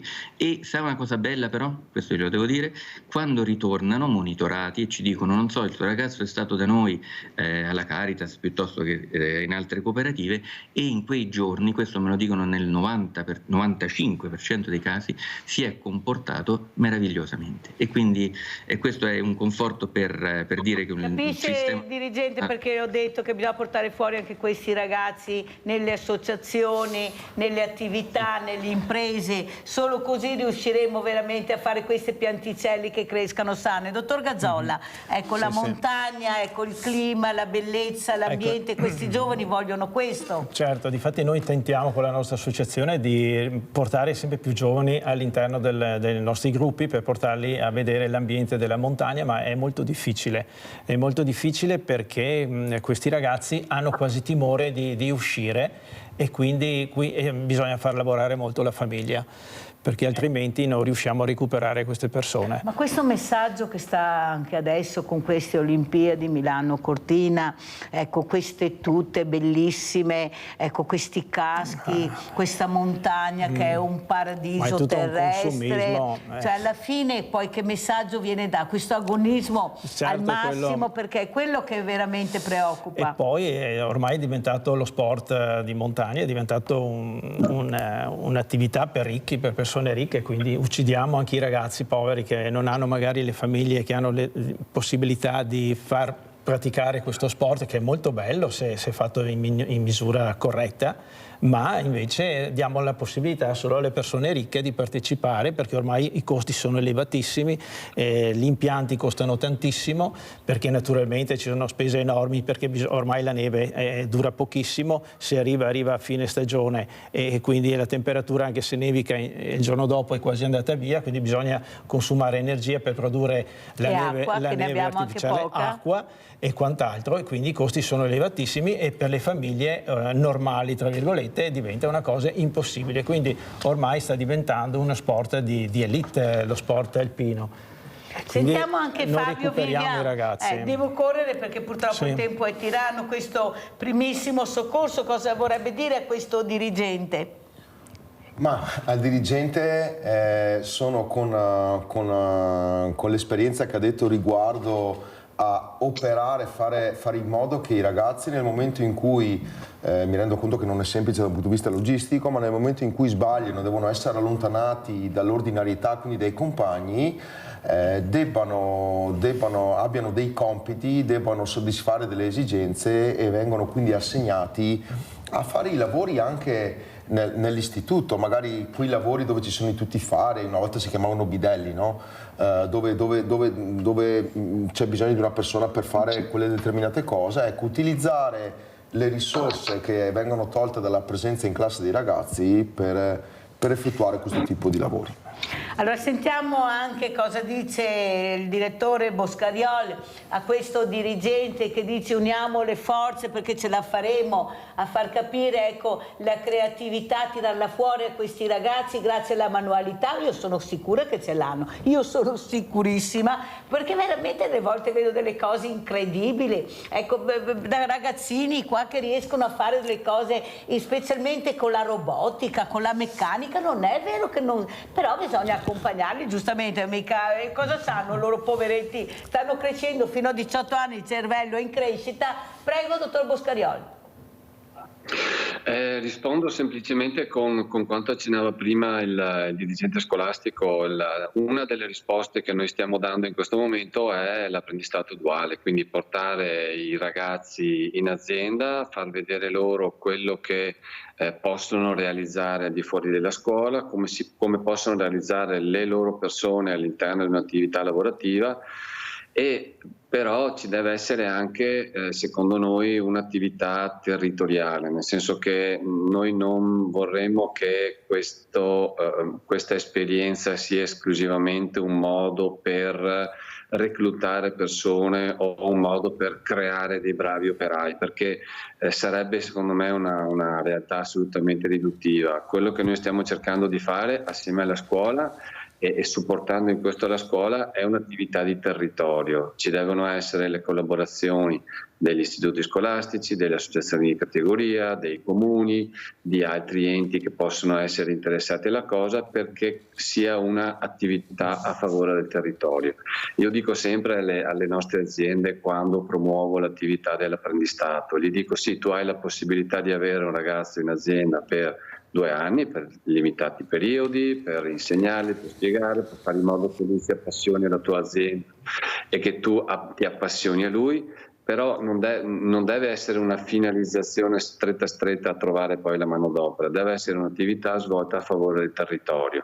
Aiutiamo questi ragazzi a crescere, aiutiamo questi ragazzi a trovare la loro strada, anche se poi dicono al termine di questi 2 anni questa non è la mia strada, è già un risultato, perché perlomeno abbiamo chiarito le idee ai ragazzi e alle loro famiglie. Quindi questo per noi è un'attività non, come posso dire, lavorativa, ma un'attività di territorio, un'attività che deve essere fatta perché il territorio si accresca le proprie competenze, il proprio valore, la propria attrattività, perché o cominciamo a ragionare in termini di territorio oppure non abbiamo molta vita. Se ognuno continua a ragionare per quello che è la propria stretta specifica competenza e non guarda fuori di quelli che sono i propri cancelli, le proprie aule, i propri uffici, non andiamo da nessuna parte. Bisogna cominciare a ragionare per territorio. Questa è una delle esperienze che noi stiamo facendo, ne stiamo facendo anche altre, ad esempio con i ragazzi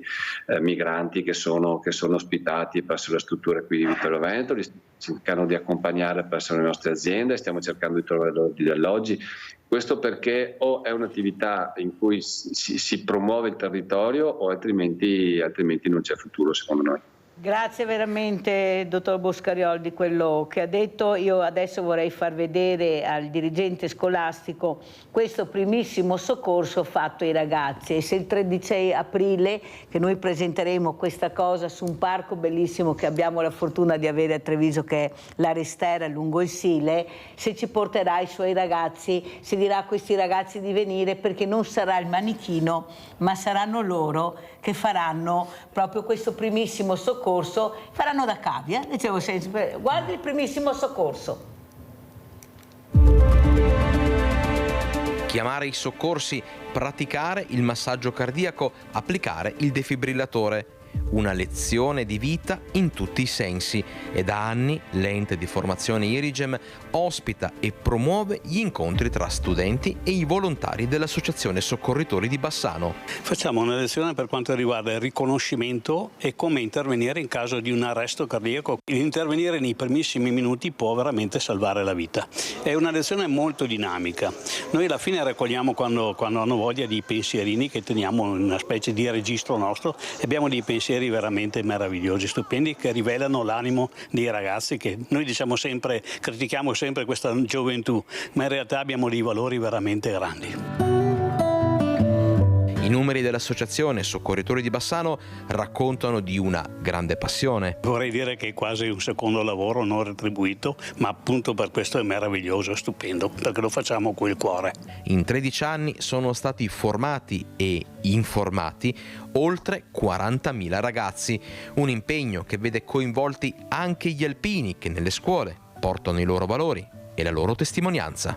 I nostri valori dobbiamo farli partire sempre dalle scuole, perché se riusciamo a portare dentro nelle scuole i nostri valori, i valori di solidarietà, i valori dell'altruismo, i valori di pace, i valori di amor di patria, finché non riusciamo a entrare nelle scuole e far capire ai giovani, ai ragazzi, questo non ci sarà un po' la continuità di quello che è la nostra associazione. Corrente del motore. Vai, tieni le braccia tese, vai. Ma se io ho un non cosciente, non ok. Signore. Cosa vuoi da me? Dai, ma sei tu? Adesso si chiama compressione toracica. Farmaci, alcol, droga. Non ho preso i farmaci per il diabete, non ho preso i farmaci. Ok. Infortunato è cosciente. Questa è la reazione. E girami, vai. Fate un applauso a questo ragazzo qua. Le persone stanno bene sempre, lui è Gian Matteo. Ma dove ti trovate, Matteo? Siamo a Prandino. A Prandino dove? Alla fine di Benne. Ok, se la sente di stare al telefono con noi, sì. Fate un applauso a Matteo. Fare in modo di sapere 2 o 3 cose base di come fare in caso di malore. Cos'è il primissimo soccorso? Con Guida e Vai stiamo facendo una sorta di recruiting. Sono cosciente? No, perché è la prima cosa che ti chiede l'112. Qual è la centralina elettronica primaria che prende corrente del motore?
percepire il pericolo in strada. Allora lei, dirigente che vede questi ragazzi tutti i giorni che vogliono provare l'adrenalina, meglio di questi esercizi, cosa ne pensa? Porterà questi ragazzi in 13 non più manichini, ma loro saranno i protagonisti, per capire sulla loro pelle cosa vuol dire anche l'importanza di toccare, di sentire, ecco, di saper toccare le parti del corpo, quelle giuste per salvare una vita. Prego.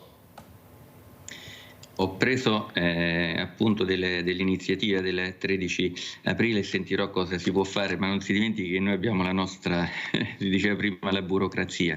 Però certo, di fronte a questa immagine, pensare che dietro a quei manichini ci sono delle persone, e nello specifico anche ci possono essere i nostri ragazzi, fa caso. Pensare che a volte per distrazione o perché viene veicolato anche un'idea sbagliata, quella di sfidare il pericolo, perché tanto che vuoi che mi succeda, oppure ancora peggio, io non interesso a nessuno, e quindi andarsi a prendere dei rischi senza una chiara valutazione delle conseguenze è veramente triste. Probabilmente formando dei primi soccorritori si diventa anche più attenti al proprio comportamento e a cercare di veramente non sfidare il pericolo, ma evitarli. Quindi in ogni caso, ecco, al di là delle possibilità di una partecipazione, complimenti all'iniziativa e complimenti anche al primo degli intervistati. Alleggerisco perché è di domenica, perciò la scuola è chiusa, perciò non ha problemi, perciò se c'è la volontà di questi ragazzi di essere protagonisti, questa giornata è dedicata a loro, perciò abbiamo evitato anche la burocrazia, ve la facciamo di domenica, così voi siete ci avete pensato. liberi. No, perché è giusto quello che lei ha detto, io ci tengo molto. Allora sentiamo anche il dottor Gazzola, invece, questa nuova pista da bob, questa refrigerazione. Andiamo a vedere proprio questa refrigerazione, che è molto importante, che è un'attivazione centrale di refrigerazione per la pista da bob. Andiamo a vedere.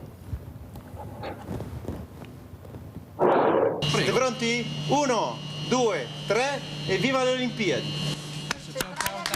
Adesso i compressori sono attivi e stanno producendo acqua refrigerata.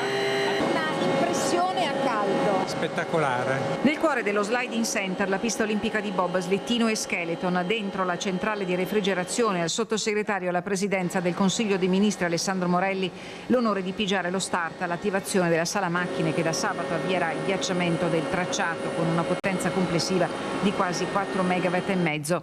Il fluido vettore per la prima volta al mondo è il glicole, che viene raffreddato nella centrale frigorifera e pompato lungo tutto il circuito. Emozione di orgoglio per aver creduto fin dal primo momento in questa operazione, un'operazione che, ricordiamolo, ha visto sì un investimento legato allo Sliding Center, ma si porta dietro oltre 1 miliardo di euro di investimenti che verranno realizzati da qui ai prossimi anni e che cambieranno il volto non solo della statale Alemagna ma del Veneto. Le fasi di lavorazione sono addirittura d'arrivo e già si guarda alle scadenze per la preomologazione dal 24 al 31 marzo, quando a testare la pista arriveranno 30 atleti delle federazioni internazionali con i massimi esperti delle specialità di scivolamento su ghiaccio. Siamo riusciti a fare un'opera d'arte che unisce l'ingegneria, l'architettura, l'artigianato. Viene tirato il cemento come nei restauri. Questo ci permette, con un errore di 1 o 2 millimetri, di avere meno difficoltà poi a tirare il ghiaccio. Infatti abbiamo cominciato a ghiacciare, già oggi cominciamo a ghiacciare, contiamo che per la settimana prossima già i primi settori si vedono. Non c'era il presidente della regione Luca Zaia, annunciata e annullata in poche ore la sua presenza alla cerimonia per sopraggiunti impegni istituzionali. Né da Palazzo Balbi né da Palazzo Ferrofini è stato inviato un rappresentante regionale all'evento.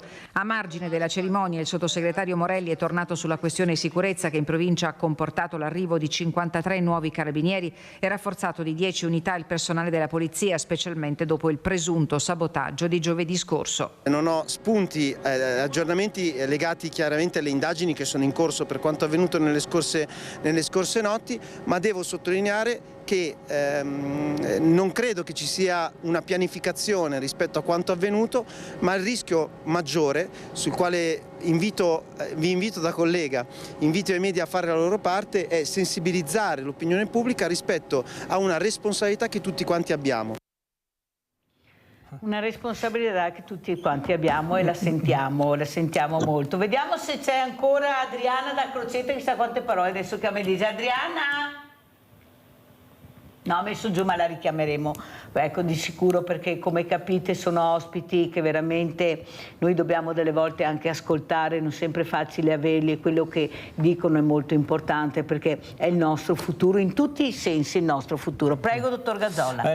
Allora mi ricollego col discorso della pista da bob che tutti stanno cantando come un'opera straordinaria, che è un successo della nazione. Per noi invece è un disastro sia ambientale che economico, in quanto una pista del genere non doveva essere costruita a Cortina, ma avevamo l'occasione di averne una vicino a 2 ore di macchina da Cortina, a Innsbruck, con un minor denaro pubblico buttato, e quindi potevamo avere questa possibilità. Purtroppo la politica nostra ha invece insistito per creare questo obbrobrio. Io lo chiamo un obbrobrio perché veramente è un disastro ambientale, basta vedere le immagini che vi ho inviato di che cosa sta accadendo a Cortina. Hanno fatto la prova del ghiaccio, sì, ma solo su un pezzo di pista, non tutta, perché non è ancora tutta finita la pista. Io spero comunque a questo punto che la pista venga finita, altrimenti ci troveremo questa cattedrale nel deserto. Ma il problema verrà dopo le Olimpiadi. Cosa faranno di questa pista? Loro dicono che riusciranno a mantenerla attiva perché faranno venire le squadre straniere ad allenarsi e andare avanti. Però tutti non sanno che per mantenere attiva una pista da bob, quella di Cortina, verranno a costare, per il comune di Cortina, che l'avrà in eredità, circa 1,5 milioni all'anno per mantenerla attiva. Quindi io non so per quanti anni riusciranno a mantenerla funzionante. Succederà come è successo a Torino, che poi dopo qualche anno verrà abbandonata.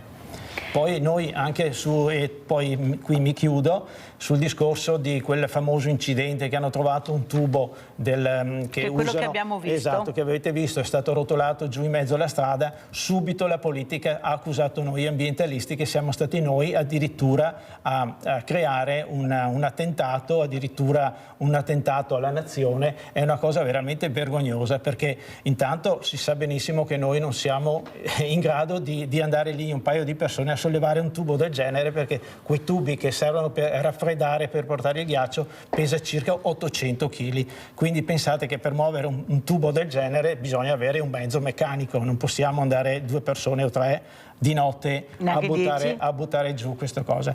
E poi un'altra cosa, adesso il villaggio olimpico, che stanno tagliando questi alberi ancora per creare lo spazio per mettere queste famose casette, che sono dei semplici container. Ne metteranno in quel luogo circa 377 container per tenere 1400 persone tra sportivi, addetti ai lavori e quant'altro. E queste casette io spero che una volta terminato la gara olimpica vengano tolte, perché altrimenti avremo ancora un villaggio fatto di container abbandonato in mezzo al verde di Cortina.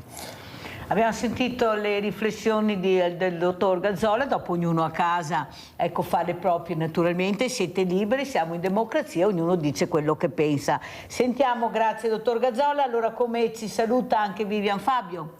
Pensiamo sempre all'inaspettabile in strada, pensiamo sempre che qualcosa possa capitare a noi e non sempre cerchiamo di giudicare quello che vediamo sbagliato in strada.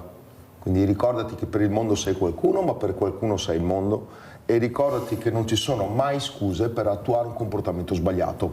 Percepisci una cosa sbagliata e cambiala.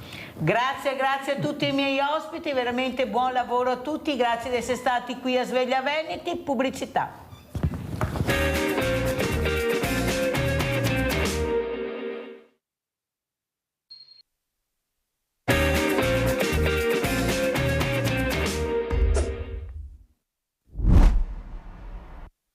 Per il 5º anno consecutivo abbiamo deciso di confezionare un filmato riassuntivo dei servizi realizzati dal Comando di Polizia Locale di Treviso, che attraverso foto e immagini registrate dai droni in dotazione al nucleo piloti sintetizza le attività più rilevanti realizzate dai vari nuclei.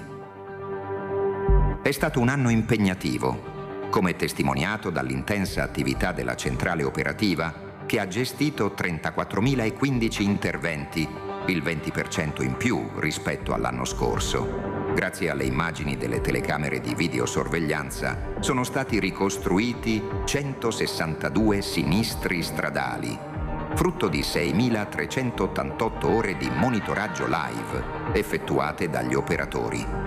Inoltre sono state estrapolate 4.200 ore di immagini ritenute fondamentali per le indagini di polizia giudiziaria. Il reparto di sicurezza stradale ha gestito ben 4.818 interventi. Sono state identificate 1.983 persone e controllati 8.620 veicoli e conducenti. Inoltre 29 persone sono state segnalate all'autorità amministrativa per uso di sostanze stupefacenti. Il nucleo di pronto intervento ha gestito ben 6.991 interventi, identificando 5.723 persone. Inoltre sono state contestate 45 sanzioni per accattonaggio.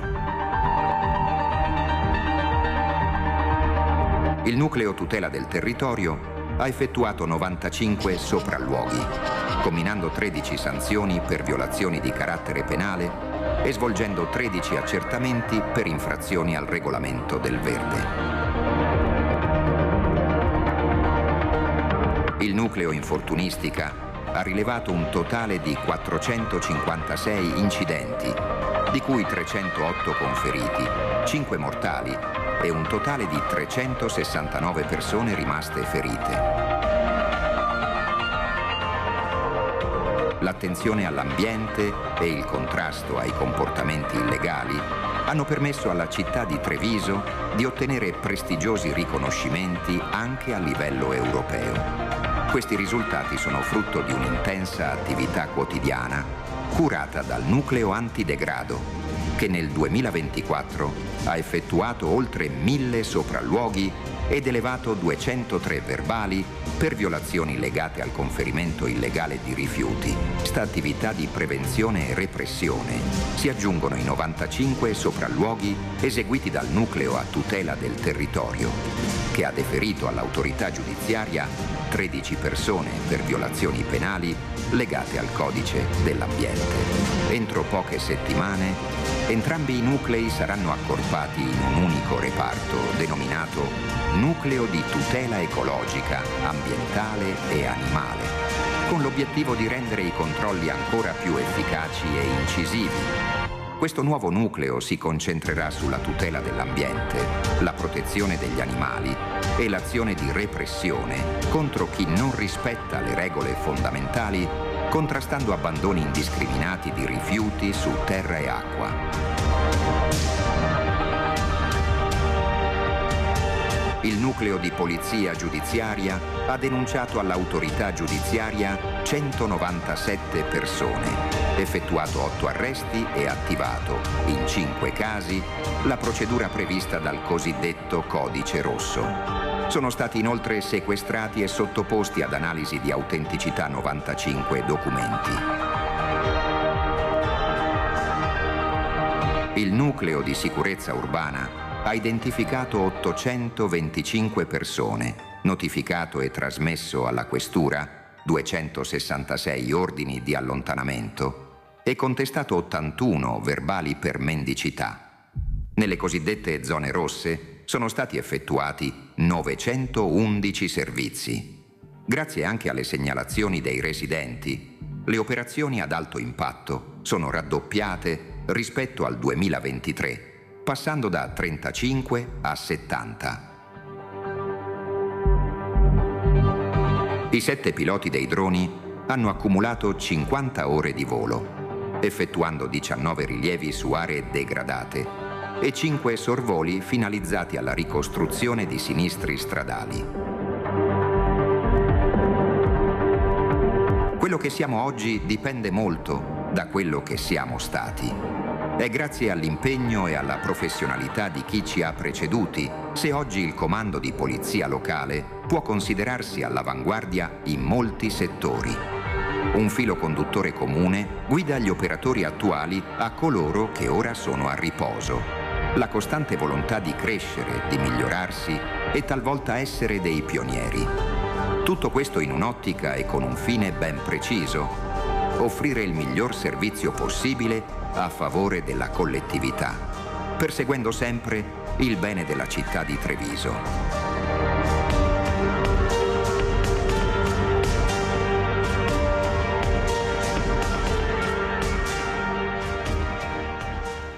E saluto Marta Panizzo, commissario principale Polizia Locale di Treviso. Grazie commissario di essere qui. Saluto anche Gianluca Fraioli, Will Treviso, di essere con noi. Allora, un video bellissimo, un video veramente che ci fa ricordare come eravamo, ecco, come era la polizia locale di una volta e quanta paura faceva, ecco, la paura che invece molti non riescono più a rispettare, il rispetto di queste persone che cercano anche di indirizzare nella strada buona, nel comportamento e nel rispetto soprattutto di tutta la comunità. Prego commissario.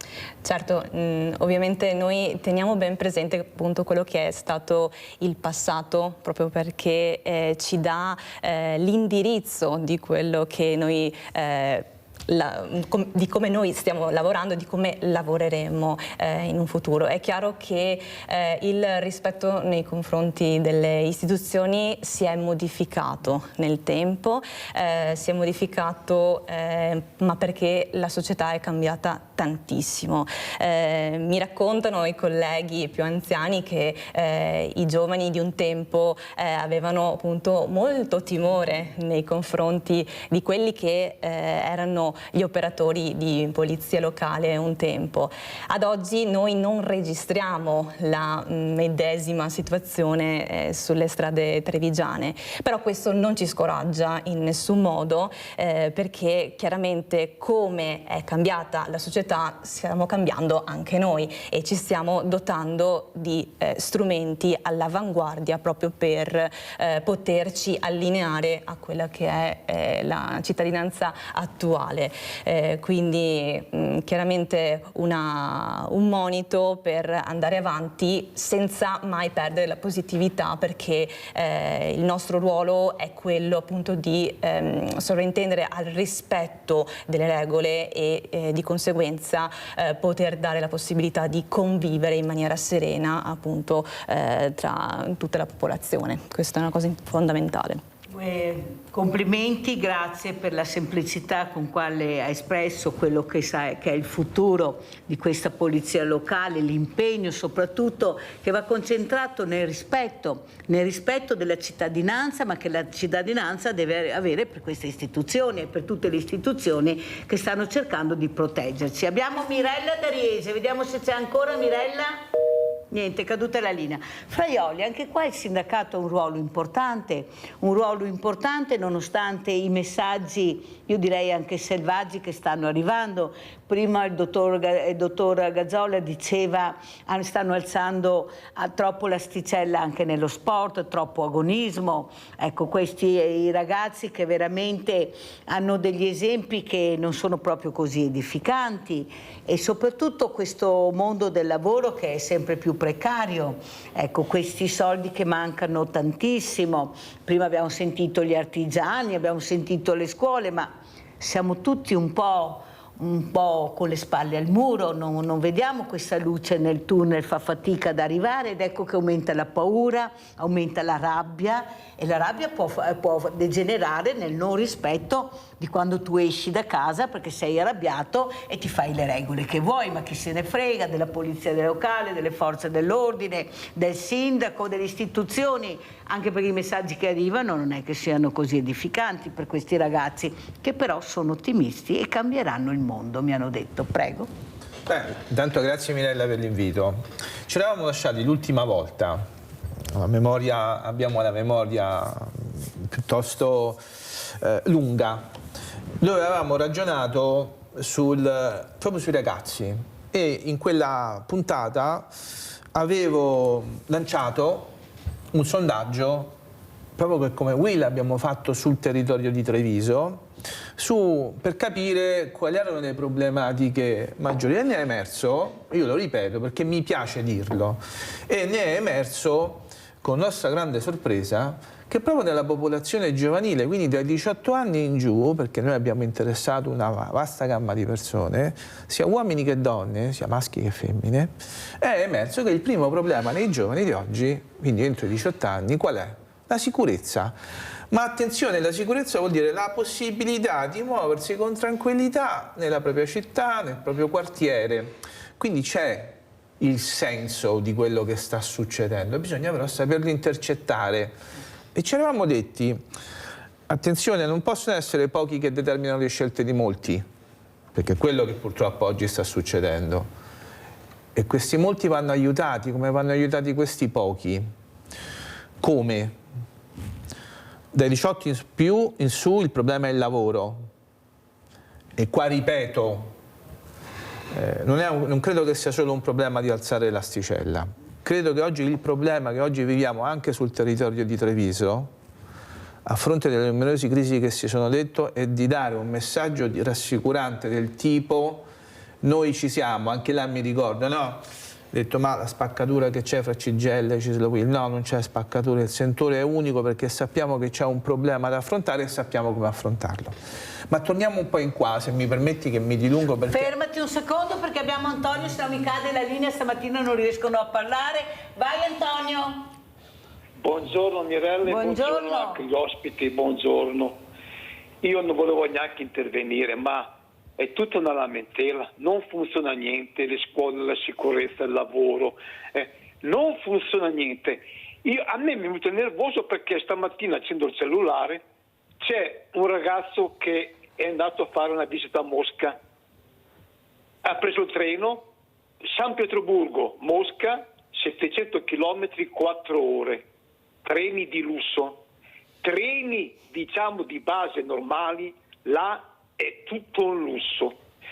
La domanda non è che a me non mi interessa, a me quello che mi interessa sapere è perché i nostri media non ci fanno vedere realmente cosa c'è in Russia. Parlano mai della Russia e Putin è un coso qua e noi ci accontentiamo con questo barabadan. Ma è tutta una lamentela in Italia, non funziona niente. Il lavoro, c'è poco lavoro, la crisi economica, c'è la delinquenza, lo sporcizia, c'è tutto un degrado sociale. Ma Mirella, mi raccomando, non si può parlare della Russia. Buongiorno. Grazie Antonio, prego Fraioli. Bell'intervento, mi piacerebbe dire un bell'intervento. Però credo che sia anche il momento di cercare anche di dare delle soluzioni rispetto al problema con cui abbiamo aperto la trasmissione. E qua, noi da poco, da nemmeno 10 giorni, abbiamo attivato per i giovani, per i ragazzi, un servizio per far fronte al fenomeno del bullismo. E consente, io adesso la dico qua in trasmissione, ma molto veloce.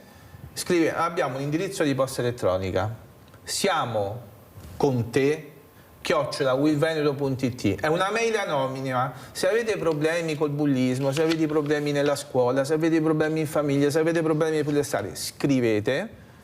Oltre ai centri d'ascolto che in questo momento vedete su mobbing e stalking, sono servizi anonimi. Abbiamo dei professionisti, psicologi, avvocati, che possono dare una risposta, cioè bisogna essere concreti, c'è un problema, il problema va affrontato, ma va affrontato con mezzi veri. Allora, non solo parole, ma bisogna agire. Commissario, cosa dice anche di quello che ha sentito anche dal dottor Fraioli, di quello che ha detto anche, che hanno detto i nostri telespettatori questa mattina? Purtroppo c'è un disagio che voi lo sentite perché siete nel pezzo, perché quando succede qualcosa siete voi i primi che accorrete. E questo disagio non riesce a essere capito dalla politica. Noi abbiamo bisogno di dare servizi alle persone in tutti i sensi. Prego, commissario. Ecco, io riagganciandomi a quella che è la questione dei giovani e alla questione dell'Italia delle soluzioni, noi come Polizia Locale di Treviso ci siamo attivati da anni a questa parte per poter incontrare i giovani nei loro luoghi, ossia nei luoghi positivi, ossia nelle scuole. Noi nelle scuole siamo presenti da tantissimi anni, ma negli ultimi anni abbiamo attivato un progetto relativo all'educazione alla civiltà. L'educazione alla civiltà è rivolto agli studenti degli istituti superiori. Ecco che operatori di polizia locale si recano nelle scuole che sono sempre più interessate a questo servizio proprio per incontrare i giovani e non solo fornirle loro delle nozioni, ma ascoltarli e dar loro delle soluzioni. Infatti gli operatori che si recano nelle scuole mi dicono, tornano in comando e dicono: la cosa bella è che loro si sono confidati, ci hanno spiegato cosa non va, qual è la distanza da colmare tra le istituzioni e i giovani stessi. E, proprio in relazione anche al fenomeno del bullismo, noi ci richiamo nelle scuole anche proprio per spiegare che ci siamo non solo per questo gravissimo fenomeno, ma anche per tutti quei nuovi reati, ad esempio lo stalking, o tutti quei reati che sono nati con i dispositivi elettronici, quindi con la connessione in rete, che sì, da un certo punto di vista è sicuramente positiva, ma dall'altro punto di vista dà luogo a dei fenomeni molto negativi, quindi anche tutto quello che è lo stalking, piuttosto che il contatto senza la volontà dell'utente oppure anche la diffusione di immagini di un certo tipo. Ecco che noi appunto andiamo nelle scuole e diciamo: ci siamo, se c'è bisogno noi siamo disponibili ad ascoltarvi. Ma cosa dicono questi ragazzi, commissario? Questi ragazzi hanno bisogno di essere ascoltati, hanno bisogno di comprendere quali sono effettivamente le conseguenze relative a dei comportamenti che loro reputano normali. Ad esempio anche solo il fatto di portare con sé delle armi bianche, che possono essere delle armi da taglio, eccetera. Non sono a conoscenza delle conseguenze giuridiche relative appunto a questo tipo di comportamento, che potrebbe essere per loro molto normale, un comportamento che può diciamo fargli sembrare molto belli, molto fighi nei confronti del gruppo, ma che ha delle conseguenze importanti anche nel loro futuro, perché chiaramente un procedimento giudiziario con una condanna nei confronti di un minore ovviamente va a incidere tantissimo su quello che potrebbe essere il loro futuro. Quindi, però c'è nella bilancia che loro dicono, la maggior, perché il messaggio che passa è questo: sei minore, perciò sei tutelato, puoi fare quello che vuoi, bene o male, più di tanto cosa comporta. Invece giustamente lei dice, l'ho invitata anche per questo, che non è proprio così, cari ragazzi, perché poi alla fine voi fate, però a un certo punto troverete l'altro e adesso paghi per tutte le cose che hai fatto. Per questo mi fa piacere averla ospite, perché questo messaggio non lo sanno mica. Loro pensano di poter fare tutto, tanto la legge, sono un minore, più di tanto non possono farmi. Fraioli, anche qua il sindacato deve intervenire anche con questo messaggio veramente importante che stato dando. Stai attento, perché se arrivi là, poi quella finisce e paghi tutte le cavolate che hai fatto dall'inizio, pensando che tanto non ti sarebbe successo niente, ma l'ha detto il commissario, non è proprio così. Prego. Sono d'accordo che non è proprio così. Motivo in più, Mirella, per dare vita a queste iniziative, perché noi questi ragazzi dobbiamo ascoltarli, dobbiamo dire loro: attenzione, hai la possibilità di parlare, hai la possibilità di dirci, ripeto, nel massimo anonimato possibile. Noi come Will del Veneto l'abbiamo capito.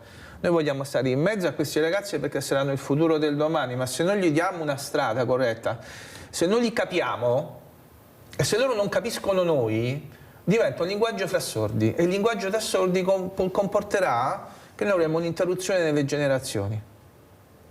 Questo non ci interessa, non fa parte di questo sindacato, non fa parte del nostro modo di ragionare, ma non deve far parte nemmeno del modo di ragionare di questi giovani, che in realtà il segnale d'allarme ce l'hanno dato.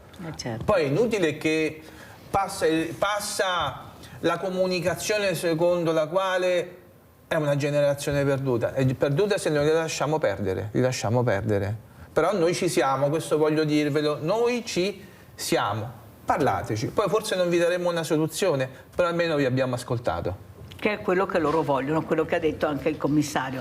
Però, commissario Panizzo, quello che veramente si può anche dire che non è che non si sia fatto niente in merito di guida sicura, in merito anche di far capire, e qua appunto il dottor Fraioli l'ha detto, di quello che può essere anche l'ascolto, c'è. Il problema è come arrivare a questi ragazzi, perché lei ha detto nella scuola, però vedi, io ho un problema, io invito tutte le associazioni di volontariato e sono anni che queste associazioni vanno nelle scuole, eppure non abbiamo i ragazzi. Allora come mai non li abbiamo dopo anni e anni che andiamo a fare la lezioncina in classe? Perché è quello che dice lei, non li ascoltiamo.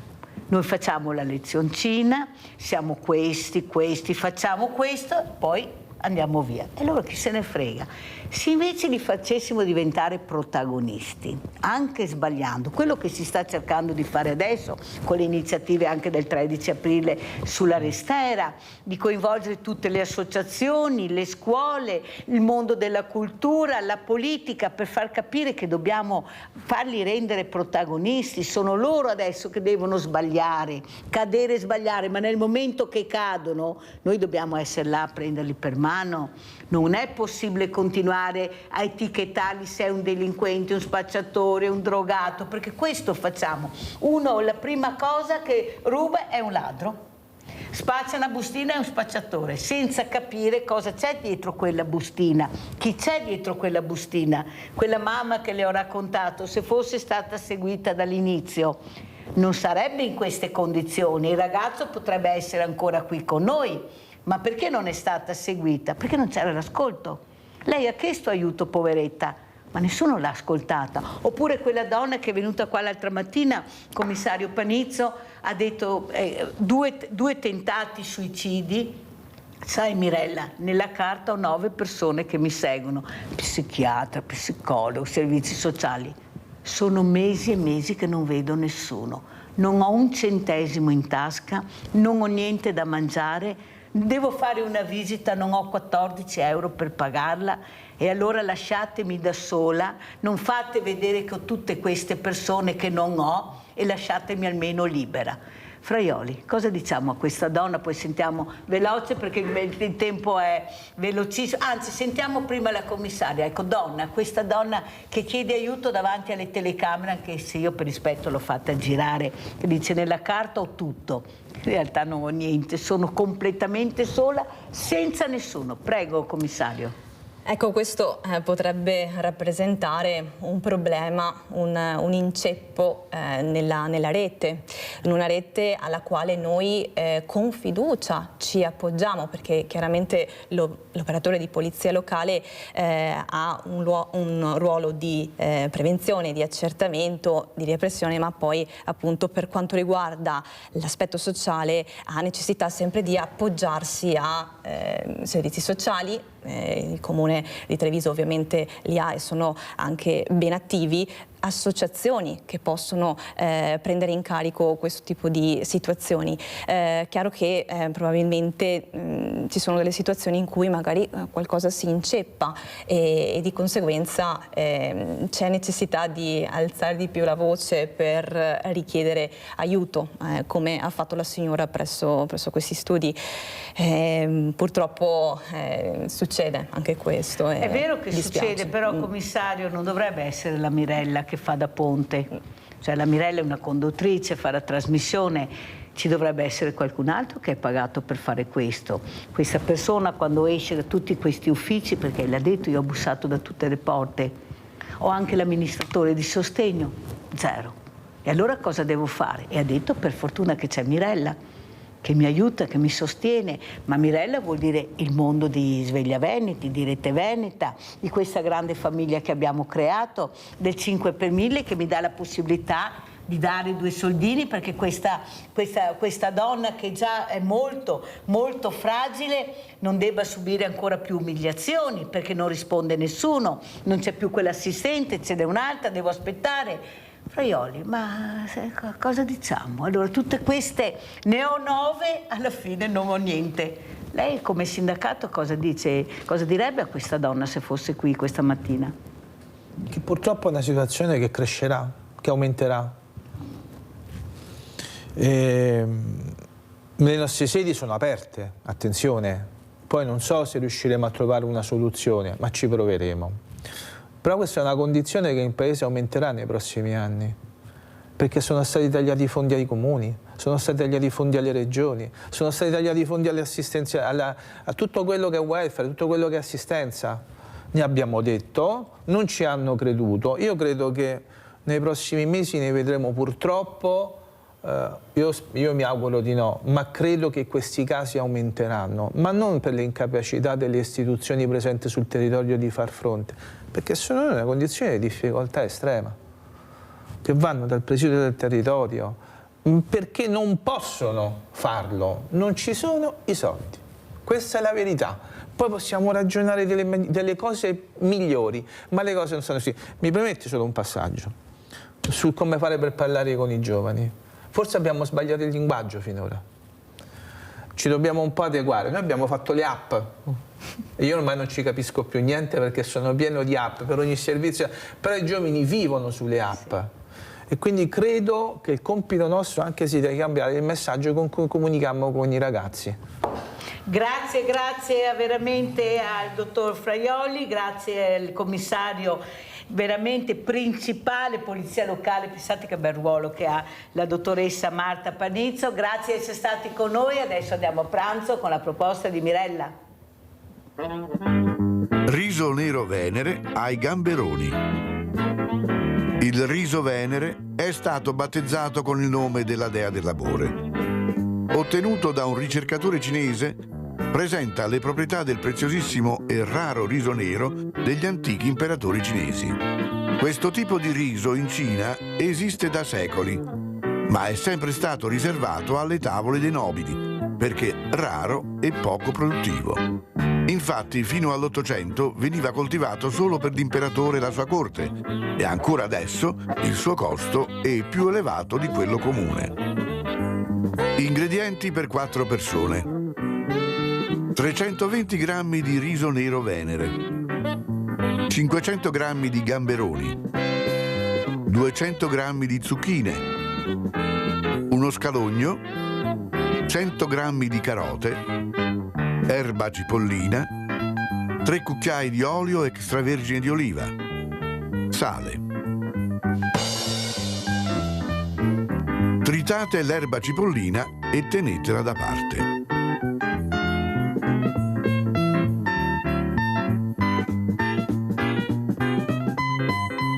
Pulite e sgusciate i gamberoni.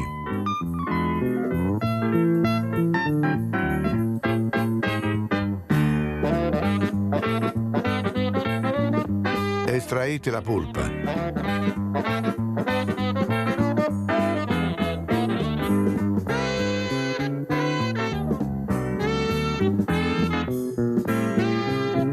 E schiacciate teste e code recuperando il sugo che contengono.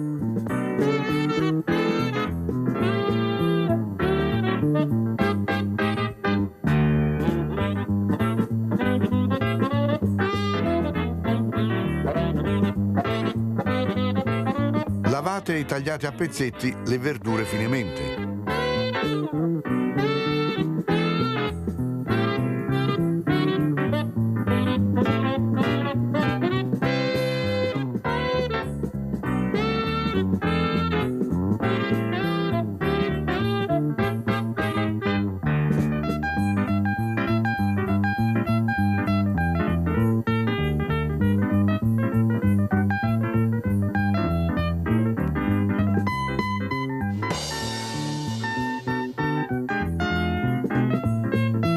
padella con l'olio rosolate a fuoco lento le zucchine, le carote,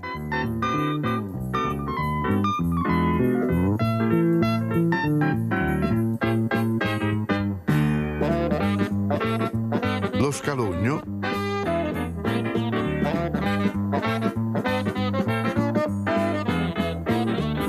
e un po' di erba cipollina.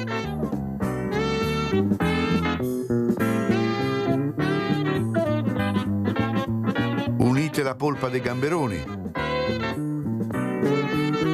Versate il sugo recuperato dai crostacei.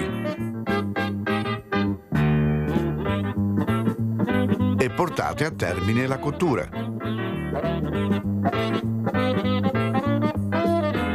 Versate il riso nero, già lessato in precedenza in acqua salata per circa 40 minuti e tenendo da parte un po' di acqua di cottura, nella padella con i gamberoni. Mescolate bene.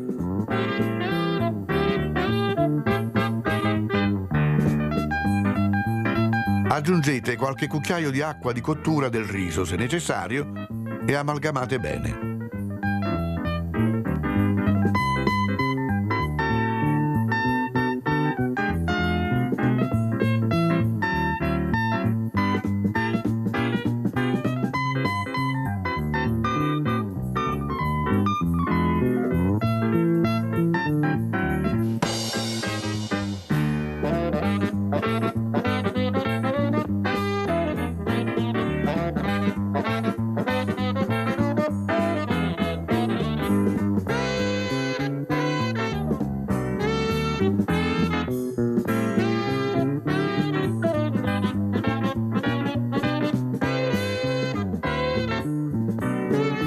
Servite guarnendo con l'erba cipollina tritata. E buon appetito!